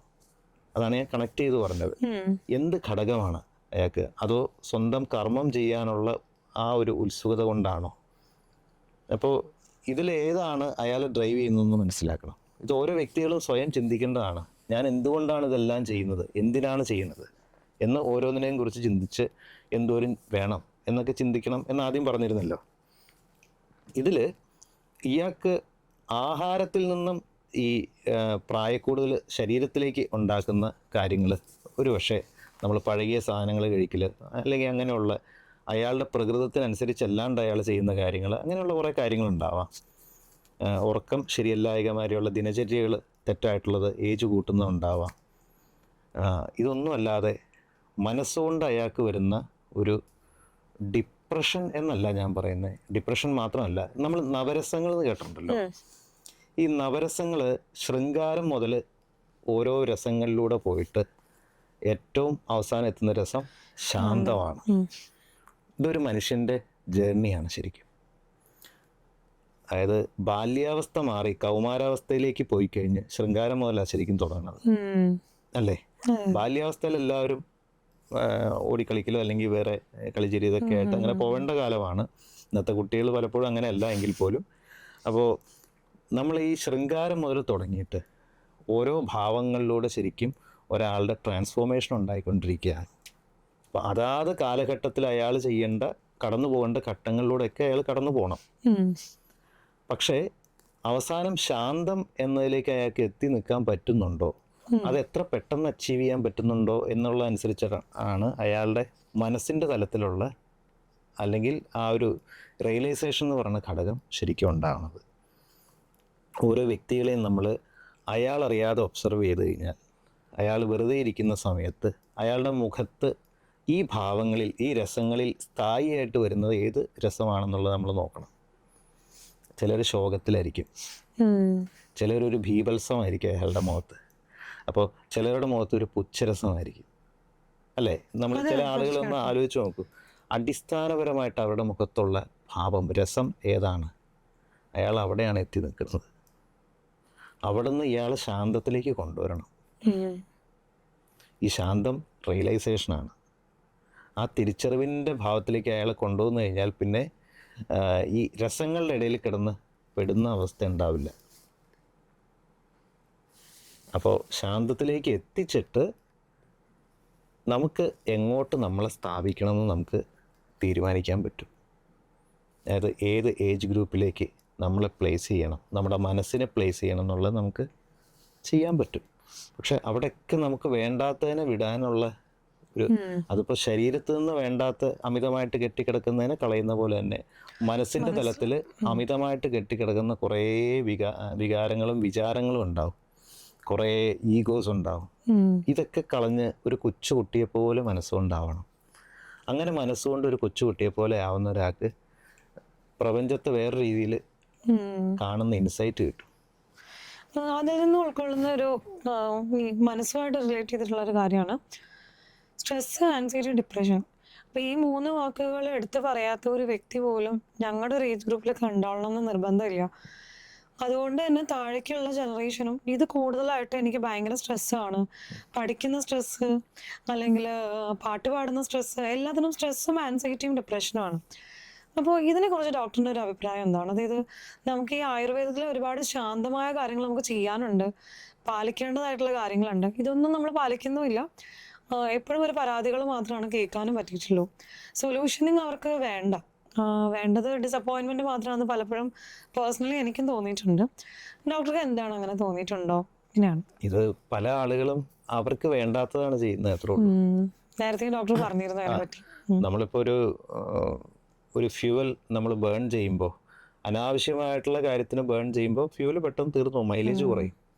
നമ്മളൊരു സ്ഥലത്തേക്ക്, ഒരു ഡെസ്റ്റിനേഷൻ, നമുക്ക് ഇന്ന സ്ഥലത്തേക്ക് പോകണം, നമ്മൾ വേണ്ടാത്ത സ്ഥലത്തൊക്കെ പോയിട്ടാണ് അവിടെ എത്തണതെങ്കിൽ ആ ഒരു ഫ്യൂവൽ എന്ന് പറയുന്നത് വെറുതെ ബേൺ ചെയ്യുക, അപ്പോൾ മൈലേജ് കുറയും. അപ്പം നമുക്ക് വേണ്ടുന്നതും വേണ്ടാത്തതിനെയും കുറിച്ച് വ്യക്തമായിട്ടുള്ള അറിവുണ്ടാവുക എന്നുള്ളതാണ്. വേണ്ടാത്തതിനെ വിട്ട് കളയാനുള്ള മനസ്സാദ്യം ഉണ്ടാവുക. ഇതെനിക്ക് പറ്റില്ല എന്നുള്ള തിരിച്ചറിഞ്ഞ് നമുക്ക് എന്ന് വിട്ട് കളയാൻ പറ്റുന്നു, അവിടെ മുതലേ നമ്മുടെ അത്രയും ഭാരം കുറയുള്ളൂ. നമ്മളിങ്ങനെ വേണ്ടാത്ത കുറേ കാര്യങ്ങൾ മനസ്സിൽ പേറിക്കൊണ്ട് നടക്കുന്ന ആളുകളുണ്ട്. അത് അനാവശ്യ ചിന്തകളൊക്കെ ആവാം. അതെല്ലാം മാറ്റി, അതായത് ആൻറ്റി ഏജിങ് എന്ന് പറയുന്നത് പെട്ടെന്ന് അച്ചീവ് ചെയ്യുന്നൊരു സാധനമല്ല. നമ്മുടെ തോട്ട് പ്രോസസ്സിൽ ക്ലെൻസിങ്ങിലൂടെ തന്നെയാണത്. അപ്പോൾ ശരീരവും മനസ്സും ബുദ്ധിയും ഇതെല്ലാം ആ ഒരു ക്ലെൻസിങ്ങിന് വിധേയമായി കഴിയുമ്പോഴാണ് ആൻറ്റി ഏജിങ്ങിലേക്ക് എത്തുക. അപ്പോൾ ഒരു കുട്ടിയുടേതുപോലത്തുള്ളൊരു മാനസിക അവസ്ഥ, ഒരു ലഘുത്വം നമുക്കുണ്ടാവും. നമുക്കിപ്പോൾ എത്ര ആളുകൾ കണ്ണാടിയിൽ രാവിലെ എഴുന്നേറ്റ് വന്ന് നോക്കി സ്വന്തം കണ്ണിലേക്ക് നോക്കി ചിരിക്കാൻ പറ്റുന്ന എത്ര ആളുകളുണ്ട്? ഈ അടുത്ത കാലത്ത് വല്ല അങ്ങനെ ചെയ്തിട്ടുണ്ടോ? ഇല്ല. കണ്ണാടിയിൽ നോക്കും. കണ്ണാടിയിൽ നോക്കി നമ്മൾ മറ്റെന്തെങ്കിലും സ്വന്തം കണ്ണിലേക്ക് നോക്കി ചിരിക്കാൻ പറ്റാത്ത നമ്മൾ പിന്നെ ആരെയാണ് കാണുന്നത്? എന്തിനെയാണ് കാണുന്നത്? സ്വന്തം കണ്ണിലേക്കൊക്കെ ഒന്ന് ചിരിച്ചു നോക്കൂ. ഒരു 5 ദിവസം ചിരിച്ചു നോക്കൂ. പോട്ടെ, ഒരു 7 ദിവസം ചിരിച്ചു നോക്കൂ. അതിനൊരു പുച്ഛരസമില്ലാതെ നമുക്ക് ആസ്വദിച്ച് നമുക്കൊരു സ്നേഹത്തോടെ സ്വന്തം കണ്ണിലേക്ക് നോക്കി ചിരിക്കാൻ തുടങ്ങിയാൽ ലൈഫ് മാറും. കാരണം ഒരാൾ ജീവിക്കുന്ന അൾട്ടിമേറ്റ്ലി അയാൾക്ക് വേണ്ടിയിട്ടാണ്. ശരിയാ. ചിലർ പറയും നമ്മൾ പിള്ളേർക്ക് വേണ്ടിയല്ലേ ജീവിക്കണേ. നമ്മുടെ പിള്ളേരായതുകൊണ്ടല്ലേ അതെ. വേറൊരാളുടെ പിള്ളേർക്ക് വേണ്ടി ജീവിക്കുമോ? അങ്ങനെയെങ്കിൽ ശരി. അപ്പം എൻ്റെ കുട്ടി എന്നുള്ളൊരു വിചാരം ഉള്ളതുകൊണ്ടാണല്ലോ. അപ്പോൾ ഫലത്തിലാരെയാ? ഞാൻ തന്നെയാണ് അവിടെ വരുന്നത്. സ്വാഭാവികമായിട്ടും ഈ ഞാൻ എന്ന് പറയുന്നവനെ, അതായത് സ്വയം ഒന്ന് സ്നേഹിച്ചു തുടങ്ങുക, ലൈഫ് തന്നെ മാറും. ഇത് വെറുതെ പറയുന്നതല്ല, ലൈഫ് തന്നെ മാറും. ഈ ആൻറ്റി ഏജിങ് ശരിക്കും അവിടെ നിന്നാണ് തുടങ്ങുന്നു. പലരും അങ്ങനെ ഒരു കാര്യം മറന്നു പോകുന്നുണ്ടെന്ന് തോന്നുന്നു. ഇപ്പം ഒരു കാര്യം ഓർക്കാറേ ഇല്ല. കാരണം ഒരു പ്രായം തന്നെ പറയാൻ പറ്റില്ല. കാരണം പഠനത്തിന്റെ ഒരു പ്രഷർ കഴിഞ്ഞ് കഴിഞ്ഞാൽ ഉടനെ തന്നെ ജോലി. അത് സീസൺ 1 സീസൺ 2 ഏതൊരു സിനിമയിൽ പറയുന്ന പോലെ അത് ഇപ്പോഴും നിലനിൽക്കുന്ന ഒരു കാര്യമാണ്. പക്ഷെ ഇപ്പൊ കുറച്ചും കൂടെ സ്വന്തമായിട്ട് മനസ്സിലാക്കുന്നുണ്ട്. പക്ഷെ അപ്പോഴും ആ മനസ്സിലാക്കൽ ശരിയാണോ എന്നുള്ളത് നമുക്ക് നോക്കി കാണുമ്പോൾ തോന്നാറുണ്ട്. ഇപ്പൊ പലരും കോപ്പി ചെയ്ത് അല്ലെങ്കിൽ വേറൊരാളുടെ ജീവിതത്തിൽ നിന്നും അല്ലെങ്കിൽ സിനിമയിൽ നിന്നും പറയുന്ന കൺസെപ്റ്റുകൾ മാത്രം ഉൾക്കൊണ്ടുകൊണ്ട് പോകുന്ന ആളുകളും ഉണ്ട്. ഈ പറഞ്ഞ പോലെ അവനവൻ എന്താണ് വേണ്ടതെന്നൊരു തിരിച്ചറിവ് വരാത്ത പോലെ തോന്നിയിട്ടുണ്ട്. ഡോക്ടർക്ക് അങ്ങനെ തോന്നിയിട്ടുണ്ടോ? അത് തന്നെയാണ് ഇപ്പോൾ പറഞ്ഞ കാര്യം തന്നെയാണ്. നമ്മൾ മറ്റുള്ളവർ ഓരോ ധാരണകൾ ഉണ്ടാക്കിയിട്ട് അതിന് പുറകെ ശരിക്കും സുഖാന്വേഷിയാണ് തീർച്ചയായിട്ടും എല്ലാ ജീവികളും. നമ്മൾ ആയുർവേദത്തിൽ പറയുന്നുണ്ട്, സുഖാർത്ഥ സർവഭൂതാന മത സർവപ്രവർത്തി. സുഖം അർത്ഥിക്കുന്നതാണ് സർവഭൂതാനാം. അതായത് ജനിച്ചിരിക്കുന്നത് എന്തും ഉണ്ടായിരിക്കുന്നത് എന്തും സുഖമാണ് അന്വേഷിക്കുന്നത്. സുഖം എന്ന് വെച്ചാൽ തത്ര അനുകൂല വേദനയും അവർക്ക് ഫേവറബിൾ ആയിട്ടുള്ളതാണ്. സുഖം അവന് ധർമ്മത്തോടു കൂടിയല്ലാതെ സുഖമില്ല. തസ്മാത്, അതുകൊണ്ട് ധർമ്മപരോ ഭവയിൽ, ധർമ്മിഷ്ഠനായിട്ടിരിക്കും. ഇവിടെ ധർമ്മം എന്ന് വെച്ചാൽ നമ്മൾ നിലനിർത്തുകയും അതേസമയം അപ്ഗ്രേഡ് ചെയ്യുകയും ചെയ്യുന്ന സാധനത്തിനെ ധർമ്മം എന്ന് പറയും. അതിപ്പോൾ നമ്മൾ ധർമ്മം കൊടുക്കുക എന്ന് പറയുമ്പോൾ നമ്മുടെ സമ്പത്ത് മുഴുവൻ എടുത്ത് കൊടുക്കുക എന്നുള്ളതല്ല. എന്ന് പറയുന്ന പോലെ നമ്മൾ നിലനിർത്തുക എന്ന അപ്ഗ്രേഡ് ചെയ്യുകയും കൂടി ചെയ്യുന്ന കർമ്മങ്ങളെ ധർമ്മമാവുന്നുള്ളൂ എന്തിലും. അപ്പോൾ ഈ ഒരു ധർമ്മചിന്ത അവനവനെ കൺസിഡർ ചെയ്തിട്ടുള്ള, അത് ഞാൻ പറയുന്നത് ഈ സെൽഫിഷ്നെസ് എന്ന് പറയുന്ന സംഭവമല്ല. നമ്മൾ മറ്റവൻ്റെ കൂടി പിടിച്ചെടുക്കുക എന്നുള്ളതല്ല. നമ്മൾ സ്വയം അവനവനെ അറിയുക എന്നുള്ളത് തന്നെ. സ്വയം അവനവനെ അറിഞ്ഞ് അവനവനെ സ്നേഹിക്കുക എന്നുള്ള. നമ്മൾ നമുക്ക് വേണ്ടി ചെയ്യണമെല്ലാം നമുക്ക് വേണ്ടിയിട്ടാണ്. അപ്പോൾ പഠിക്കുന്നത് നമുക്ക് വേണ്ടി, സമ്പാദിക്കുന്നത് നമുക്ക് വേണ്ടി, അപ്പോൾ എന്ത് ചെയ്യുന്നത് നമുക്ക് വേണ്ടി എന്നുള്ളൊരിത് പറയാം. പക്ഷെ അങ്ങനെയല്ല. ഈ നമ്മൾ അറിഞ്ഞ് നമ്മളെ സ്നേഹിച്ചിട്ടല്ല. നമ്മളെ സ്നേഹിക്കുക എന്ന് വെച്ചാൽ സ്വാർത്ഥതയല്ല ഉദ്ദേശിക്കുന്നത്. പക്ഷെ നമുക്ക് നമ്മളുടെ ആ ഒരു ചൈതന്യത്തിൽ നമ്മൾ മേടിക്കുന്ന ഒരു വണ്ടിയെ നമ്മൾ സ്നേഹിക്കും. ആ ഒരു സ്നേഹത്തോടെ നമ്മളെ പോലും നോക്കുന്നില്ല എന്നാണ് ഞാൻ ആദ്യം പറഞ്ഞത്. അങ്ങനെ നോക്കി തുടങ്ങുമ്പോഴേ ഈ ഒരു ആൻറ്റി ഏജിങ് എന്ന് പറയുന്ന സാധനം വർക്കൗട്ട് ആവുള്ളൂ. ആൻറ്റി ഏജിങ് ഒരു രീതി അല്ലെങ്കിൽ ആ ഒരു പ്രക്രിയക്ക് സുധാകരത്തിൽ എന്തൊക്കെയാണ് രീതികളുള്ളത്? നമ്മൾ ത്രയോപസ്തംഭങ്ങൾ ശരിയാക്കുക എന്ന് പറയും. ത്രയോപസ്തംഭങ്ങൾ എന്ന് വെച്ചാൽ 3 ഉപസ്തംഭങ്ങളാണ്. ശരിയായ ആഹാരം, ശരിയായ ഉറക്കം, ഈ ആഹാരത്തിൽ നിന്നും ഉറക്കത്തിൽ നിന്നും കിട്ടുന്ന ഊർജത്തിൻ്റെ ശരിയായ വിനിയോഗം. അപ്പോൾ ആയുർവേദം അതിന് ഏറ്റവും നന്നായിട്ട് സജസ്റ്റ് ചെയ്യുന്നത് അബ്രഹ്മചര്യമാണ് ശരിക്കും. അതായത് നമ്മൾ വ്യായാമം മറ്റു കാര്യങ്ങളൊക്കെ ചെയ്യുന്നു എന്നുള്ളതിനേക്കാൾ ശരിയായ ആഹാരവും ശരിയായ ഉറക്കവും പോലെ ബയോളജിക്കൽ നാച്ചുറൽ ആയിട്ടുള്ള ഒരു ഏർജാണ് ശരിയായ സെക്സ്. അപ്പോൾ പലരുടെയും ജീവിതത്തിൽ ഈ 3 സാധനങ്ങളും പ്രപ്പോർഷണൽ ആയിരിക്കില്ല. ഇത് വെൽ ബാലൻസ്ഡ് ആണ്, പ്രപ്പോർഷണൽ ആണ് എങ്കിൽ അവർക്ക് പെട്ടെന്ന് ജരാനരകൾ ബാധിക്കില്ല, അവർ പരമാവധി ഹെൽത്തി ആയിട്ടിരിക്കും. ഇതിപ്പോൾ ഇത് മൂന്നും പ്രപ്പോർഷണൽ അല്ലാത്ത അവസ്ഥയാണ് ഏകദേശം ഒരു 90% ആളുകളിൽ നോക്കിക്കഴിഞ്ഞ് കഴിഞ്ഞാൽ. ഏറ്റക്കുറച്ചിലോടുകൂടി അല്ലെങ്കിൽ തെറ്റായിട്ടോ ആയിരിക്കാം. അപ്പോൾ ഇത് ശരിയാക്കി കൊടുക്കുക എന്നുള്ളതാണ് നമ്മളവിടെ ചെയ്യുന്നത്. അപ്പോൾ ഒരു അവയർനെസ് സെഷൻ പോലെ ആയിരിക്കുമോ? ഇല്ലെങ്കിൽ അത് അവയർനെസ് വേണമല്ലോ. തീർച്ചയായിട്ടും. അതുപോലെ ശരീരത്തിൽ കെട്ടിക്കിടക്കുന്ന സംഗതികൾ എന്തൊക്കെയാണോ, അമിതമായിട്ട് ഇപ്പോൾ ശരീരത്തിൽ വേണ്ടാത്ത സാധനങ്ങൾ എന്തൊക്കെയാണോ, അതിനെ നമ്മളൊരു ഡീറ്റോക്സിഫിക്കേഷൻ എന്ന ട്രീറ്റ്മെൻറ്റ് ആദ്യം ചെയ്യും. അത് ചെയ്ത് ശരീരത്തെ ശുദ്ധമാക്കി പാകമാക്കിയിട്ട് റെജുവിനേറ്റ് ചെയ്യുക. ഈ ഡീറ്റോക്സിഫിക്കേഷനും റെജുവിനേഷനും ചേരുമ്പോൾ ആൻറ്റി ഏജിങ് ആയി. ഡോക്ടർ, ഈ ഓജസ് എന്ന് പറഞ്ഞ വാക്ക് കേട്ടിട്ടുണ്ട്. എന്താണ് ഓജസ്? അല്ലെങ്കിൽ അതിനെ ഈ ഒരു കാലഘട്ടത്തിൽ നശിപ്പിക്കുന്ന രീതിയിൽ എന്തെല്ലാമാണ് ഇൻഫ്ലുവൻസ് ചെയ്യുന്നതെന്ന് പറയാമോ? ഓജസ് തേജോ ധാതുവിനാം, ധാതുക്കളുടെ തേജസ്സാണ് ഓജസ് എന്ന് പറയുന്നത്. ശരീരത്തിലെ ഓരോ ധാതുക്കളുടെയും എല്ലാം തേജസ് ഓജസ്സായിട്ട് പറയുന്നു. അത് ധാതുക്കൾ എന്ന് പറയുമ്പോൾ രസം, രക്തം, മാംസം, മേധസ്, അസ്ഥി, മജ്ജ, ശുക്ലം, ഇങ്ങനെ 7 ധാതുക്കളുണ്ട്. അപ്പോൾ ശരീരത്തിൽ നമ്മൾ കഴിക്കുന്ന അന്നം അന്നരസമായും ഈ അന്നരസം ഓരോ ധാതുക്കളായിട്ടും വന്ന് പരിണമിച്ച് അത് ഓജസ്സായിട്ട് മാറുന്നു. അത് ഹൃദയസ്ഥം അവിവ്യാപി ദേഹസ്ഥിതി നിബന്ധനം. അത് ഹൃദയസ്ഥമാണ്. അത് ഹൃദയത്തെ ബേസ് ചെയ്തിട്ടാണ് ദേഹത്തിൽ മുഴുവൻ വ്യാപിച്ച് സ്ഥിതി എന്ന് പറയുന്ന കർമ്മം നടത്തുന്നു ഓജസ്. അപ്പോൾ ഈ ഓജസ്സും തേജസ്സും നമ്മൾ പറയില്ലേ, ഇത് എല്ലാ ആളുകൾക്കും ആവശ്യമാണ്. ഇത് തെളിഞ്ഞ് നല്ല രീതിയിൽ നിൽക്കുന്നിടത്തോളം ആ ആൾ ഹെൽത്തിയാണ്, അയാൾ വെൽ റെജുവിനേറ്റഡ് ആണ്. അപ്പോൾ ഈ ഓജസ് എങ്ങനെയാണ് അയാൾക്ക് ക്ഷയിക്കുന്നത്, എന്തൊക്കെ കാരണം കൊണ്ടാണെന്നൊക്കെ കണ്ടുപിടിച്ച് ആ വ്യക്തിക്ക് പെർട്ടിക്കുലറായിട്ടുള്ള കാരണം കണ്ടുപിടിച്ച് അത് മാറ്റിയിട്ടാണ് ശരിക്കും ഓജസ്കരമായിട്ടുള്ള ചികിത്സ ശരിക്കും ചെയ്യുന്നത്.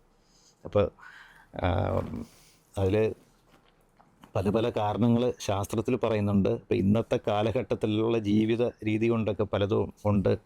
ഓജക്ഷീയതയെ കോപക്ഷുധ്യാന ശോകശ്രമാദിഭി, അതായത് കോപം, ക്ഷുത്ത്, വിശന്നിരിക്കുന്നു, ധ്യാനം എന്നുവെച്ചാൽ ധ്യാനം എന്ന് വെച്ചാൽ നമ്മൾ എന്തെങ്കിലും ഓർത്ത് വറീഡായിരിക്കുന്നത്, ശോകം, ദുഃഖം, അമിതമായ സ്ട്രെയിൻ.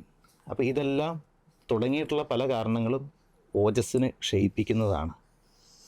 അപ്പോൾ അതുകൊണ്ട് ശരീരത്തിൽ ഓജസ് ക്ഷയിക്കുമ്പോഴത്തേക്കും ആൾ ദുർബലനാവുന്നു. ദുശ്ചായോ ദുർമനോ രൂക്ഷോ ക്ഷാമശതത് ഭവേത്, മുഖച്ഛായ തുടങ്ങി മനസ്സ് വരെ ദുഷിക്കുന്നു ഓജസ്സിൻ്റെ ക്ഷയം കൊണ്ടെന്ന് പറയുന്നുണ്ട്. ഈ മനസ്സിൻ്റെ നല്ല അവസ്ഥയിൽ നിന്നാണ് ശരിക്കും ആരോഗ്യം ശരിക്കും ഉണ്ടാകുന്നത്. മനസ്സ് മോശമാകുമ്പോഴാണ് ഡിസീസ് തുടങ്ങുന്നത് ശരിക്കും. അപ്പോൾ ഓജസ്സിനെ ക്ഷയിപ്പിക്കുന്ന എന്തൊക്കെ കർമ്മങ്ങളാണോ അയാൾ ചെയ്യുന്നത് അതെല്ലാം നമ്മൾ മെല്ലെ ട്രേസ് ഔട്ട് ചെയ്തിട്ട് നിർത്തണം. ഇന്ന് ദൗർഭാഗ്യവശാൽ നമ്മൾ കോമണായിട്ട് ചെയ്യുന്ന നമ്മുടെ ലൈഫ് സ്റ്റൈൽ ഫുഡ് ഹാബിറ്റ്സ് എല്ലാം തന്നെ, വിശേഷിച്ച് രാത്രി ഉറങ്ങാതിരിക്കലും അസമയത്തുള്ള ഉറക്കവും നമ്മുടെ അമിതമായ സ്ട്രെസ്സ് തുടങ്ങിയ എല്ലാ വിഷയങ്ങളും ഓജസ്സിനെ ക്ഷയിപ്പിക്കുന്നതാണ്. അപ്പോൾ ഇയാളുടെ ഓജസ്കര ചികിത്സ നടത്തുമ്പോൾ ഇതിനെല്ലാം നമ്മൾ കറക്റ്റ് ചെയ്ത് കൊണ്ടുപോയിട്ടാണ്. അപ്പോൾ അതുകൊണ്ട് തന്നെ നമുക്ക് ഈ ഒരു രസായന ചികിത്സയിൽ വളരെ ഇമ്പോർട്ടൻ്റ് ആണ് ലൈഫ് സ്റ്റൈലും ഫുഡ് ഹാബിറ്റ്സും കറക്റ്റ് ചെയ്യുക എന്നുള്ളത്. അപ്പോൾ അതൊരു ആൻറ്റി ഏജിങ് അഥവാ വയസ്താപനം എന്ന് പറയുന്ന ചികിത്സയിൽ വളരെ ഇമ്പോർട്ടൻ്റ് ആണ് ശരിക്കും, സ്ത്രീകൾക്കും പുരുഷന്മാർക്കും എല്ലാവർക്കും.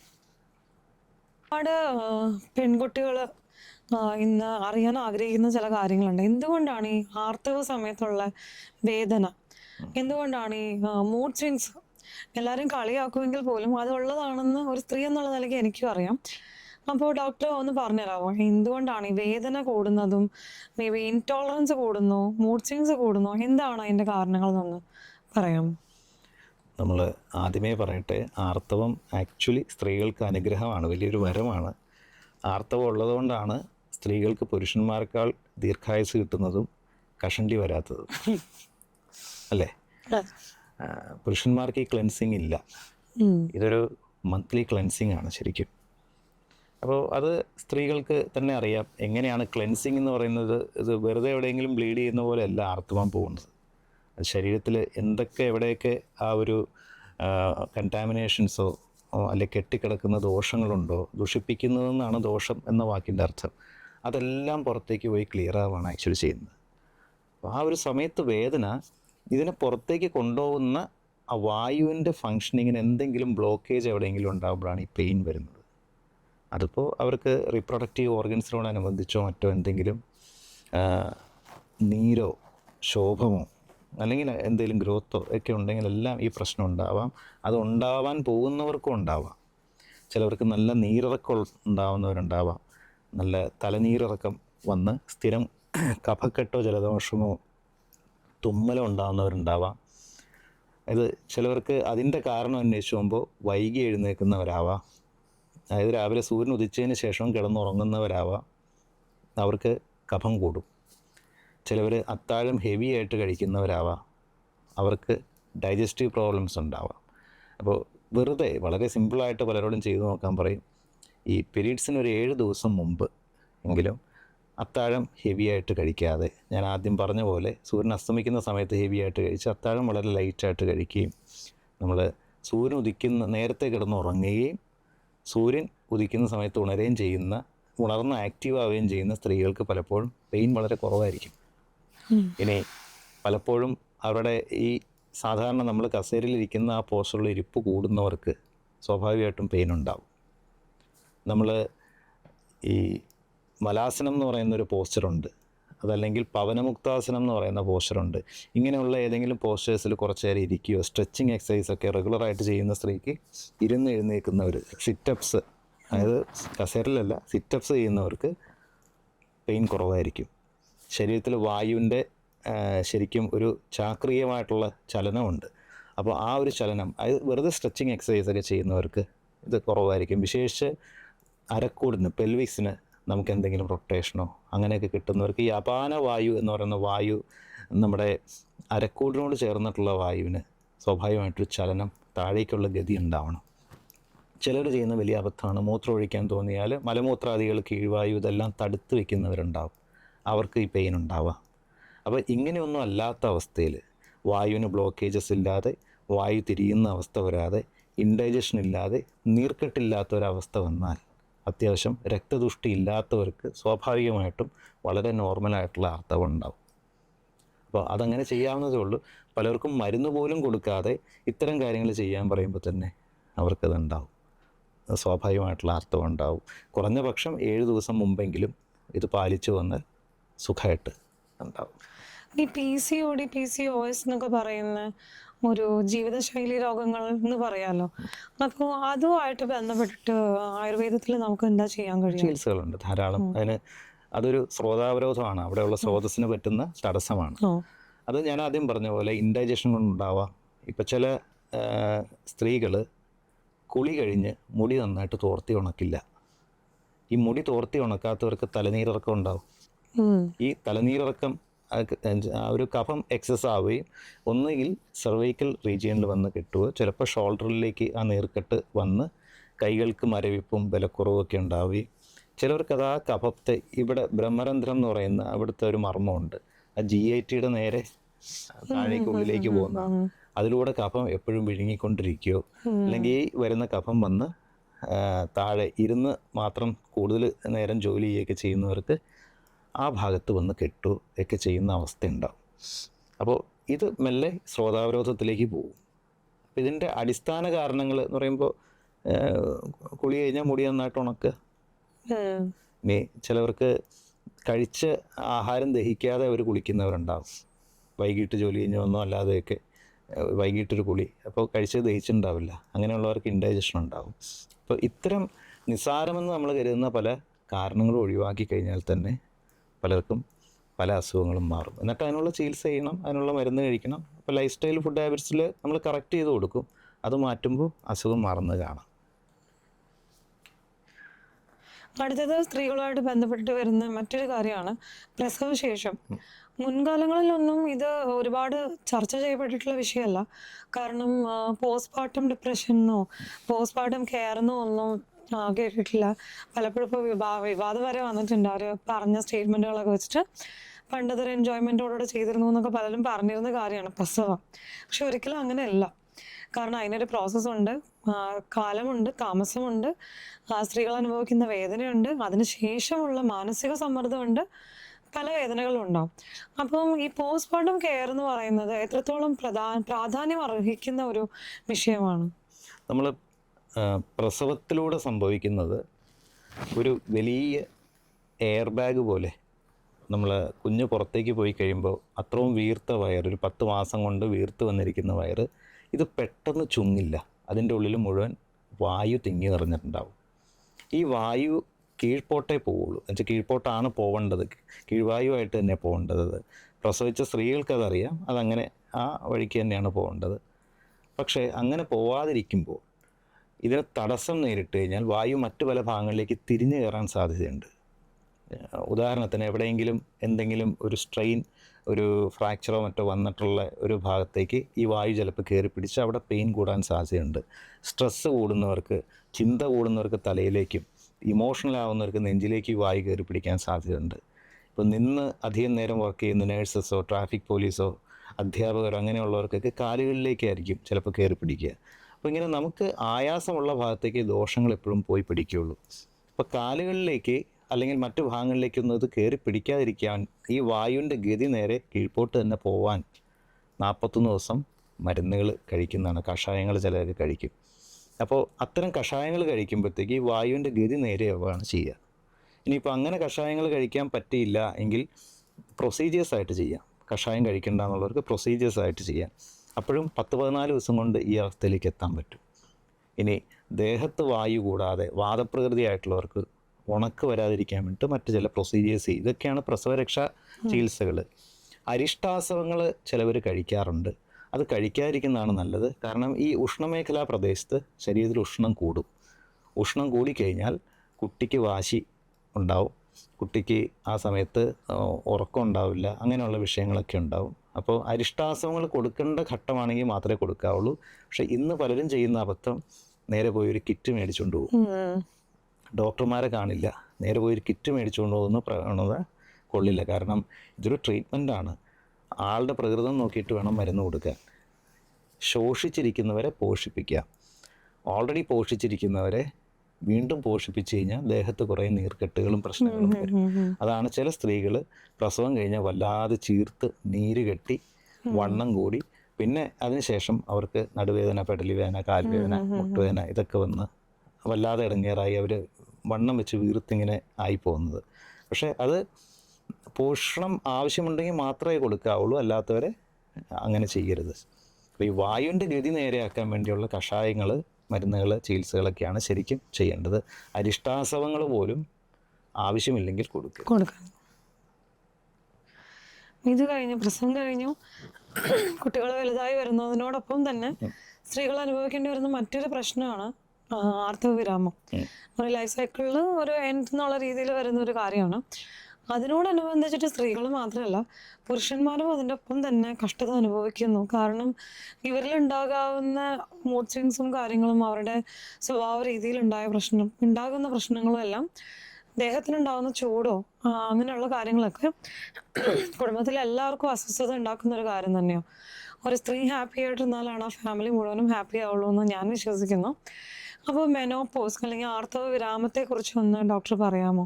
അതിൽ ഈ പുരുഷന്മാർക്കാണ് കൂടുതൽ അവയർനെസ് അല്ലെങ്കിൽ ഈ വിഷമതകൾ അവർ കണ്ട് അനുഭവിക്കേണ്ടി വരുന്നുണ്ട്. അപ്പോൾ അതിനെയും കൂടെ ചേർത്തിട്ട് ഡോക്ടർ ഒന്ന് പറയാറുണ്ടെങ്കിൽ നല്ലതായിരുന്നു. അത് ആർത്തവ വിരാമം എന്ന് പറയുമ്പോൾ നമ്മൾ ശരിക്കും ഒരു പെൺകുട്ടി സ്ത്രീ ആവുമ്പോഴുള്ളൊരു വ്യത്യാസം എങ്ങനെ വരുന്നു, ശരീരത്തിലും മനസ്സിലും കാഴ്ചപ്പാടിലുമൊക്കെ എങ്ങനെ വ്യത്യാസം വരുന്നു, ഇതുപോലെ തന്നെ നേരെ റിവേഴ്സായിട്ടുള്ളൊരു വ്യത്യാസം ഈ ആർത്തവ വിരാമത്തിൻ്റെ സമയത്തും നമ്മൾ പ്രതീക്ഷിക്കണം. അങ്ങനെ തന്നെ ചിന്തിച്ചാൽ മതി. ഒരു പെൺകുട്ടി ഒരു സ്ത്രീ ആവുമ്പോൾ, അതായത് ഒരു 12 വയസ്സിൽ ആർത്തവമൊക്കെ തുടങ്ങുമ്പോൾ ശരീരത്തിൽ വരുന്ന ചില മാറ്റങ്ങൾ, വ്യത്യാസങ്ങൾ, മനസ്സിൽ ഒരു ഒരു വലിയ സന്തോഷം അല്ലെങ്കിൽ ഒരു പ്രതീക്ഷ, ഇതിൻ്റെയൊക്കെ നേരെ വിപരീതമാണ് പലപ്പോഴും ആർത്തവം നിൽക്കുമ്പോഴുണ്ടാകുന്നത്. ഇത് റീപ്രൊഡക്ഷന് വേണ്ടി പ്രകൃതി ഒരുക്കുന്നതാണ് ആ ഒരു ശരീരത്തെ, വ്യക്തിയെ. ഇത് റീപ്രൊഡക്ഷൻ നിർത്തുന്നതാണ്. അവിടെ പ്രൊഡക്റ്റീവായിട്ടുള്ള ഇത്തരം തോട്ട്സ് ഉൾപ്പെടെ കാര്യങ്ങൾക്ക് അപജയം ഉണ്ടാവും. അവിടെ ശാരീരികമായിട്ട് ഈ വ്യക്തിക്ക് ഉണ്ടാവുന്ന ബുദ്ധിമുട്ടുകൾ അത് രോഗാവസ്ഥയായിട്ടായിരിക്കാം ചിലപ്പോൾ പുറത്തേക്ക് വരുന്നത്. അത് ദേഹത്ത് പലതും കെട്ടിക്കിടക്കുന്നുണ്ടാവാം, ശരീരത്തിലെ ദോഷങ്ങൾ ശരീരത്തെ നീർക്കെട്ടായിട്ടും മറ്റും ദൂഷിപ്പിച്ചിട്ടാവാം, വായുവിൻ്റെ സഞ്ചാരം തടസ്സപ്പെടുത്തിയിട്ടാവാം, ശരീരത്തിലെ ആസിഡിക് ആയിട്ടുള്ള ഫാക്ടേഴ്സ് കൂട്ടിയിട്ട് പിത്തം കൂടിയിട്ടും ഒക്കെ ആവാം. ഈ ഹോർമോണൽ ചേഞ്ചസ് ഉണ്ടാവും, ശരീരത്തിന് ഉഷ്ണം കൂടും, ദേഷ്യം കൂടും, സങ്കടം കൂടും. ഇത് ഒരാളോട് ഷെയർ ചെയ്യാമെന്ന് വെച്ചാൽ മറ്റൊരാൾക്കത് പറഞ്ഞാൽ മനസ്സിലാവില്ല, വീട്ടിലെ മറ്റൊരാൾക്കത് മനസ്സിലാവണമെന്നില്ല. അപ്പോഴും നമ്മുടെ ശരാശരി ഒരു വീട്ടമ്മ വീട്ടിൽ ജോലികളെല്ലാം ചെയ്യുന്നുണ്ടാവും. അവരുടെ കാര്യങ്ങൾ മാത്രമല്ല, മറ്റോരോരുത്തരുടെ കാര്യങ്ങൾ, ഇപ്പോൾ ഭർത്താവാവട്ടെ മക്കളാവട്ടെ എത്ര വലുതായാലും അവരാരും ഇവർ ഡിപ്പെൻഡ് ചെയ്യാതല്ല ഇരിക്കുന്നത്, ഇൻഡിപെൻഡൻ്റ് ആവുന്നില്ല. അതൊരു വലിയ പ്രശ്നമാണ്. നമ്മൾ ഭർത്താക്കന്മാരെയോ അല്ലെങ്കിൽ മക്കളെയോ കുടുംബത്തിലുള്ളവരെ ഇൻഡിപെൻഡൻ്റ് ആക്കുന്നില്ല, അവരാവുന്നുമില്ല. കാരണം ഇപ്പോൾ കിട്ടുന്ന ആനുകൂല്യം വേണ്ടാന്ന് ആരെങ്കിലും വരുതോ? അപ്പോൾ ഈ സ്ത്രീക്ക് ഒരു 45 വയസ്സൊക്കെ ആകുമ്പോഴത്തേക്കും അവർക്ക് വയ്യായികൾ വരുമ്പോഴും അവരുടെ ഒരു 25-ലുള്ളത് ആണ് ഔട്ട്പുട്ടാണ് എല്ലാവരും പ്രതീക്ഷിക്കുന്നത്. മക്കൾ അവർ ജനിച്ചപ്പോൾ അമ്മയ്ക്കുണ്ടായിരുന്ന ആരോഗ്യാവസ്ഥയാണ് അമ്മയ്ക്ക് 60 വയസ്സായാലും മക്കൾ പ്രതീക്ഷിക്കുന്നത്. അപ്പം ഈ ഒരു അവസ്ഥയിൽ നിന്നും മാനസികമായിട്ടുള്ളൊരു സപ്പോർട്ട് പോലും കിട്ടാതാണ് പല സ്ത്രീകളും നരകിക്കുന്നത് ശരിക്കും. കാരണം ഇതൊന്ന് തുറന്നു പറയണമെന്ന് അവർക്ക് ആഗ്രഹം ഉണ്ടെങ്കിൽ ആരോടും പറയാൻ പറ്റില്ല. അപ്പോൾ ഇത് ഒരു പരിധി വിട്ട് കഴിയുമ്പോഴത്തേക്കും സ്ത്രീകൾ ശരിക്കും മടുത്ത് ഫെഡപ്പാവും. അപ്പോൾ അവരവരുടെ പ്രശ്നങ്ങൾ, എതിർപ്പ് ഏതെങ്കിലും രീതിയിൽ പുറമെ കാണിക്കും. അത് ചിലപ്പോൾ ദേഷ്യപ്പെട്ടോ സങ്കടപ്പെട്ടോ കരഞ്ഞോ പണിമുടക്കിയോ ഒക്കെ ആയിരിക്കാം. പക്ഷേ അത് മറ്റുള്ളവർക്ക് അത്ര സ്വീകാര്യമാവണമെന്നില്ല. അവിടെ ആദ്യം വേണ്ടത് കൂടെയുള്ളവർ തിരിച്ചറിയുക. മെനോപോസ് എന്ന് പറയുന്നൊരവസ്ഥയുണ്ട്. ഈ അവസ്ഥയിൽ അവർ പണി മുടക്കുന്നതിന് മുമ്പ്, ഫെഡപ്പാവുന്നതിന് മുമ്പ്, വെറുക്കുന്നതിന് മുമ്പ് നമ്മൾ അവർക്ക് ചെയ്യാവുന്ന ആകെ ഇത് ഒരു ഉപകാരം, മാനസികമായിട്ട് അവർക്ക് സന്തോഷം കിട്ടുന്ന സാന്ത്വന വാക്കുകൾ പറയുകയോ അല്ലെങ്കിൽ അവനവൻ്റെ കാര്യങ്ങൾ അവരെ കൊണ്ട് ചെയ്യിപ്പിക്കാതെ നമ്മൾ ഏറ്റെടുത്ത് ചെയ്യുകയോ, അങ്ങനെ ഒരു ആശ്വാസം കൊടുക്കുക എന്നുള്ളതാണ് എല്ലാവർക്കും ഒരു വീട്ടിൽ ചെയ്യാവുന്നത്. അപ്പോൾ മക്കളെല്ലാം ഇൻഡിപെൻഡൻ്റ് ആക്കുന്ന ഒരു പാരൻറ്റിങ് ചെയ്യേണ്ടത് വളരെ അത്യാവശ്യമാണ്. പക്ഷെ മക്കൾ അപ്പോഴും അവരുടെ മുറിയിലൊരു ഫാൻ ഓഫ് ചെയ്യണമെങ്കിൽ പോലും ദൂരെയുള്ള അമ്മയെ വിളിച്ച് വരുത്തി ചെയ്യിക്കുന്നു എന്ന് പറയുന്നത് അത് വളരെ വളരെ കഷ്ടകരമാണ്. വിദേശ രാജ്യങ്ങളിലൊക്കെ ഈ ഒരു പ്രായമാകുമ്പോൾ, ടീനേജ് ആകുമ്പോൾ മക്കളെ വീട്ടിൽ നിന്ന് പുറത്തേക്ക് വിടും, പോയി ജോലി ചെയ്ത് ജീവിച്ച് പഠിച്ചോളാൻ പറഞ്ഞ്. ആ സമയത്താണ് ഇവിടെ 30-40 വയസ്സായാലും മക്കൾ ഈ അമ്മയെ ഡിപ്പെൻഡ് ചെയ്ത് കഴിയുന്ന ഒരവസ്ഥ നമ്മുടെ നാട്ടിൽ മാത്രമേ അതുള്ളൂ. അപ്പോൾ ഈ ഉത്തരവാദിത്തങ്ങൾ എന്ന് പറയുന്നത് ഏറ്റെടുത്ത്, അവകാശങ്ങൾ പറയുന്നതിൻ്റെ കൂട്ടത്തിൽ ഉത്തരവാദിത്തങ്ങളും കൂടി ഏറ്റെടുത്ത് മക്കളും വീട്ടിലുള്ളവരും സഹകരിക്കുക എന്നുള്ളതാണ് ആദ്യം ചെയ്യേണ്ട കാര്യങ്ങൾ. അങ്ങനെ അവരെ ഫ്രീ ആക്കി അവർക്കെന്താണ്, അതല്ലാതെ ഇപ്പോൾ ചിലവർക്കൊന്ന് പുറത്തു പോകാൻ ആഗ്രഹം ഉണ്ടാകും, കൂടുതൽ സമയം പുറത്ത് ഒരു സ്വച്ഛമായ കാറ്റ് കൊണ്ടിരിക്കാൻ ആഗ്രഹം ഉണ്ടാവും, അല്ലെങ്കിൽ വർക്ക് ലോഡ് കുറയ്ക്കാൻ ആഗ്രഹം ഉണ്ടാവും. അങ്ങനെ അവരുടെ സ്ട്രെസ്സ് കുറയ്ക്കാൻ പറ്റുന്ന സാഹചര്യം ഉണ്ടാക്കി കൊടുക്കുക. മറ്റതാണ് ആഹാരത്തിൽ എരിവ്, പുളി, ഉപ്പ്, മസാലകൾ, വറസാധനങ്ങൾ ഇങ്ങനെയുള്ള സംഗതികളൊക്കെ കുറയ്ക്കുക. പരമാവധി വറസാധനങ്ങൾ ഉപേക്ഷിക്കുക. വസ്ത്രം ധരിക്കുമ്പോൾ ചൂടില്ലാത്ത വസ്ത്രങ്ങൾ ധരിക്കുക. നമ്മൾ ഉഷ്ണം കൂട്ടുന്ന പോളിസ്റ്ററോ നൈലോൺ അങ്ങനെയുള്ള വസ്ത്രങ്ങളല്ലാതെ കോട്ടണോ അല്ലെങ്കിൽ കൂളായി നോക്കുന്ന വസ്ത്രങ്ങൾ ധരിക്കുക. പണ്ടൊക്കെ വെള്ള വസ്ത്രങ്ങൾ, മെനോപോസ് കഴിയുന്ന സ്ത്രീകൾ, അതിനോടനുബന്ധിച്ച സ്ത്രീകൾ വെള്ള വസ്ത്രങ്ങൾ വരെ ധരിക്കുമായിരുന്നു പണ്ടത്തെ ഒരു കാലഘട്ടത്തിൽ നമ്മൾ നോക്കിയാൽ. അതെല്ലാ മതവിഭാഗങ്ങളിലും അങ്ങനെ ചെയ്യുമായിരുന്നു. കോട്ടൺ വസ്ത്രങ്ങൾ, വെള്ള വസ്ത്രങ്ങൾ, ഈ ചെവിയിലെല്ലാം പൈത്തികമായിട്ടുള്ള മർമ്മങ്ങളെ തണുപ്പിക്കുന്ന രീതിയിലുള്ള ആഭരണങ്ങൾ, പിന്നെ ദേഹത്തേക്ക് തണുപ്പ് തരുന്ന എണ്ണകൾ, അങ്ങനെയുള്ളതൊക്കെ അവർ പ്രയോഗിക്കുമായിരുന്നു തലയിലും ദേഹത്തുമൊക്കെ ആയിട്ട്. പിന്നെ ചിലവർ കുറച്ചും കൂടി സ്പിരിച്വലായിട്ട് നീങ്ങി എന്തെങ്കിലും പ്രാർത്ഥിക്കുക, ജപിക്കുക, ഇതൊക്കെ ചെയ്ത് അങ്ങനെ കൂളാക്കുമായിരുന്നു. പ്രധാനമായിട്ടും ഈ ആഹാരത്തിലും ജീവിതശൈലിയിലുള്ള മാറ്റങ്ങൾ കൊണ്ട് തന്നെ നല്ലൊരു വ്യത്യാസം ഉണ്ടാകും. നമ്മുടെ ഹോസ്പിറ്റലിൽ നമ്മൾ ചെയ്യുന്നത് ഇതിനുള്ള മരുന്നുകൾ കൊടുക്കും. ഈ ഹോർമോണൽ ഇംബാലൻസ് അത് കറക്റ്റ് ചെയ്യാൻ വേണ്ടിയിട്ടുള്ള ട്രീറ്റ്മെൻറ്റ്സ് ഉണ്ട്, ബോഡി ക്ലെൻസിങ് ട്രീറ്റ്മെൻറ്റ്സ് ഉണ്ട്. ഇതൊക്കെ ചെയ്യുമ്പോൾ ശരീരത്തിൽ കെട്ടിക്കിടക്കുന്ന കുറേ സംഗതികൾ പോവുകയും ശരീരം തണുക്കുകയും ആ ഒരു ഇംബാലൻസ് മാറുകയും ചെയ്ത് കഴിയുമ്പോഴത്തേക്ക് ആൾ പ്ലസൻ്റ് ആവും. ഒരു ആൻറ്റി ഏജിങ് ചെയ്ത പോലെ തന്നെ റിഫ്രഷ്ഡ് ആവും. ഇതൊക്കെ വളരെ അത്യാവശ്യമാണ്. ഇതിനെക്കുറിച്ചുള്ളൊരു തിരിച്ചറിവ് സ്ത്രീകൾക്കും ഇല്ല, വീട്ടുകാർക്കും ഇല്ല. അത് വളരെ അത്യാവശ്യമായിട്ടുള്ളൊരു കാര്യമാണ്. നമ്മളൊക്കെ ആ കാര്യത്തിൽ വളരെ ബഹുദൂരം പുറകിലാണ്. അപ്പോൾ സ്ത്രീകൾക്ക് പലപ്പോഴും ഈ പ്രായത്തോടനുബന്ധിച്ചുണ്ടാകുന്ന പല അസുഖങ്ങളും ഇതിനോട് റിലേറ്റഡ് ആണെന്ന് അവർ തിരിച്ചറിയുന്നില്ല. ഇത് ശരിയാക്കി കഴിഞ്ഞാൽ പല അസുഖങ്ങളും മാറും. പക്ഷെ അവർ മാറാരോഗികളായിട്ട് മഹാരോഗികളായിട്ട് പോയിക്കൊണ്ടിരിക്കുകയാണ് ശരിക്കും ചെയ്യുന്നത്. അപ്പോൾ സ്ത്രീകൾക്ക് ഈ ഒരു ചര്യയിൽ ഉൾപ്പെടെ കാഴ്ചപ്പാടിലുള്ള മാറ്റം ഉൾപ്പെടെയുള്ള മാറ്റങ്ങൾ ഈ കാലഘട്ടത്തിൽ വളരെ അനിവാര്യമാണ്. ആഫ്റ്റർ 40s 40 വയസ്സൊക്കെ കഴിയുമ്പോഴാണ് പലപ്പോഴും സ്ത്രീകൾക്ക് പല കാര്യങ്ങളിലും തിരിച്ചറിവുണ്ടാകുന്നത്. അത് ഈ ഓവർലോഡ് വരുമ്പോഴാണ്. ഞാൻ ഉപയോഗിക്കപ്പെടുകയാണോ, എൻ്റെ ഭർത്താവും മക്കളും എന്നെ ഉപയോഗിക്കുവാണോ എന്ന് നനഞ്ഞിടം കുഴിക്കുക എന്ന് പറയുന്നത്, അങ്ങനെയാണോ എന്ന് വരെ ചിന്തിക്കുന്ന ഘട്ടമാണ്. ഒത്തിരി പേഷ്യൻസ് പറഞ്ഞുള്ള അറിവുകൊണ്ട് പറയുന്നതാണ്. അത് അങ്ങനെ ചിന്തിച്ചു പോകും പലരും. കാരണം ഇവർക്ക് ഹർത്താലോ ബന്ധോ മറ്റു പണിമുടക്കോ ഒന്നുമില്ലാതെ ഒന്നും ബാധിക്കാതെ പണിയെടുക്കുക ചെയ്യുക. പലരും ചെയ്യുന്ന വലിയ അബദ്ധം വീട്ടിൽ ബാക്കി വരുന്ന ആഹാരസാധനം വരെ കഴിച്ചു തീർക്കും. അങ്ങനെ ഒരു ട്രെൻഡും ഉണ്ടായിരുന്നു പണ്ട്. അത് ഭക്ഷണം കളയരുത് എന്നുള്ളൊരു ധാരണ പല സ്ത്രീകൾക്കും ഉണ്ടായിരുന്നു. ഇന്നും നിലനിൽക്കുന്നുണ്ട്. ആവശ്യത്തിനുണ്ടാക്കിയാൽ മതി. അതില്ല, ആവശ്യത്തിനുണ്ടാക്കിയാൽ ഈ വിഷയം വരുന്നത്. അപ്പോൾ ഇങ്ങനെ പല കാഴ്ചപ്പാടുകളും മൊത്തത്തിൽ മാറ്റി ഒരു കുടുംബത്തിൽ നമ്മളൊരു ഫാമിലി പ്ലാനിങ് എന്ന് പറയുന്നതിൽ ഇതൊക്കെ ഇൻക്ലൂഡ് ചെയ്യുക. കാരണം ഒരു ആശുപത്രിവാസത്തിന് വേണ്ടി വരുന്ന ലക്ഷങ്ങൾ വെച്ച് നോക്കുമ്പോൾ വീട്ടിലെല്ലാവരും കൂടി ഒന്ന് ഡിസ്കസ് ചെയ്ത് ഒന്ന് റീഡിസൈൻ ചെയ്ത് കഴിഞ്ഞാൽ, പ്ലാൻ ചെയ്യുകയാണെങ്കിൽ വളരെ ഹെൽത്തി ആയിട്ട് വളരെ നല്ല രീതിയിൽ സ്മൂത്തായിട്ട് ഈ കാലഘട്ടം നീങ്ങി വളരെ നോർമലായിട്ട് ജീവിച്ചു പോകാവുന്നതേ ഉള്ളൂ. ഒരുപാട് ഡീപ്പായിട്ട് പോകാൻ പ്രാപ്തിയുള്ളൊരു ടോപ്പിക്കാണിത്.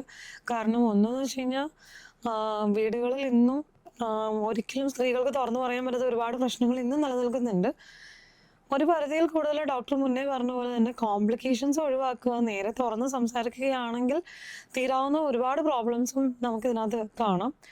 അപ്പോൾ എല്ലാവരും കേൾക്കാൻ റെഡിയാവുക എന്നുള്ള ആദ്യത്തെ കാര്യം. കാരണം പല പുരുഷന്മാരും വളർന്നു വന്നിരിക്കുന്ന സാഹചര്യങ്ങളിൽ ആർത്തവവിരാമം അതിനെക്കുറിച്ചൊന്നും ഒരിക്കലും സംസാരിക്കരുത് എന്ന് വിചാരിക്കുന്ന പുരുഷന്മാരും ഉണ്ട്.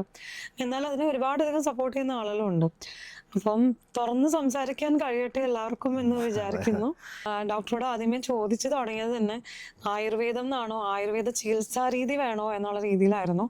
അപ്പോൾ ഡോക്ടർ പറയണ്ടായി ആയുർവേദം എന്ന് പറയുന്നത് വളരെ വലിയൊരു ടോപ്പിക്കാണ്, അതിലൊരു സബ് ടോപ്പിക്ക് മാത്രമാണ് ചികിത്സാ രീതി എന്ന് പറയുന്നത്. അപ്പോൾ അതിൽ തന്നെ നമ്മൾ സംസാരിച്ചിട്ടുള്ളത് വളരെ ചുരുക്കം കാര്യങ്ങളാണ്. ഇതിലിനിയും ഡീപ്പായിട്ട് പോകാൻ ആഗ്രഹിക്കുന്നുണ്ടെങ്കിൽ പോലും സമയപരിമിതി ഉള്ളത് കൊണ്ട് ഇന്നിപ്പം ഇവിടെ നിന്ന് കൺക്ലൂഡ് ചെയ്യാണ്. നമ്മുടെ ക്ഷണം സ്വീകരിച്ച മെട്രോ വാർത്തയുടെ ക്ഷണം സ്വീകരിച്ച് ഇവിടെ വന്നിട്ടുള്ള ഡോക്ടർ മനോജ് എസ് പണിക്കറിന് മെട്രോ വാർത്തയുടെ പേരിൽ നമ്മൾ നന്ദി പറയുകയാണ്. ഇനിയും ഒരു തവണയോ അല്ലെങ്കിൽ പല തവണയും ഡോക്ടറോട് സംസാരിക്കാനുള്ള ഒരുപാട് ടോപ്പിക്കുകളും ഒരു ക്യൂരിയസ് ഒരു പേഴ്സൺ എന്നുള്ള നിലയ്ക്ക് എനിക്ക് വേണ്ട കുറേ ഉത്തരങ്ങളും ഡോക്ടർക്ക് ഇന്ന് തരാൻ കഴിഞ്ഞു എന്നുള്ളതിൽ ഞാനും ഒരുപാട് സന്തോഷിക്കുന്നുണ്ട്. അപ്പോൾ ഡോക്ടർക്ക് ഒരുപാട് നന്ദി, നമസ്കാരം.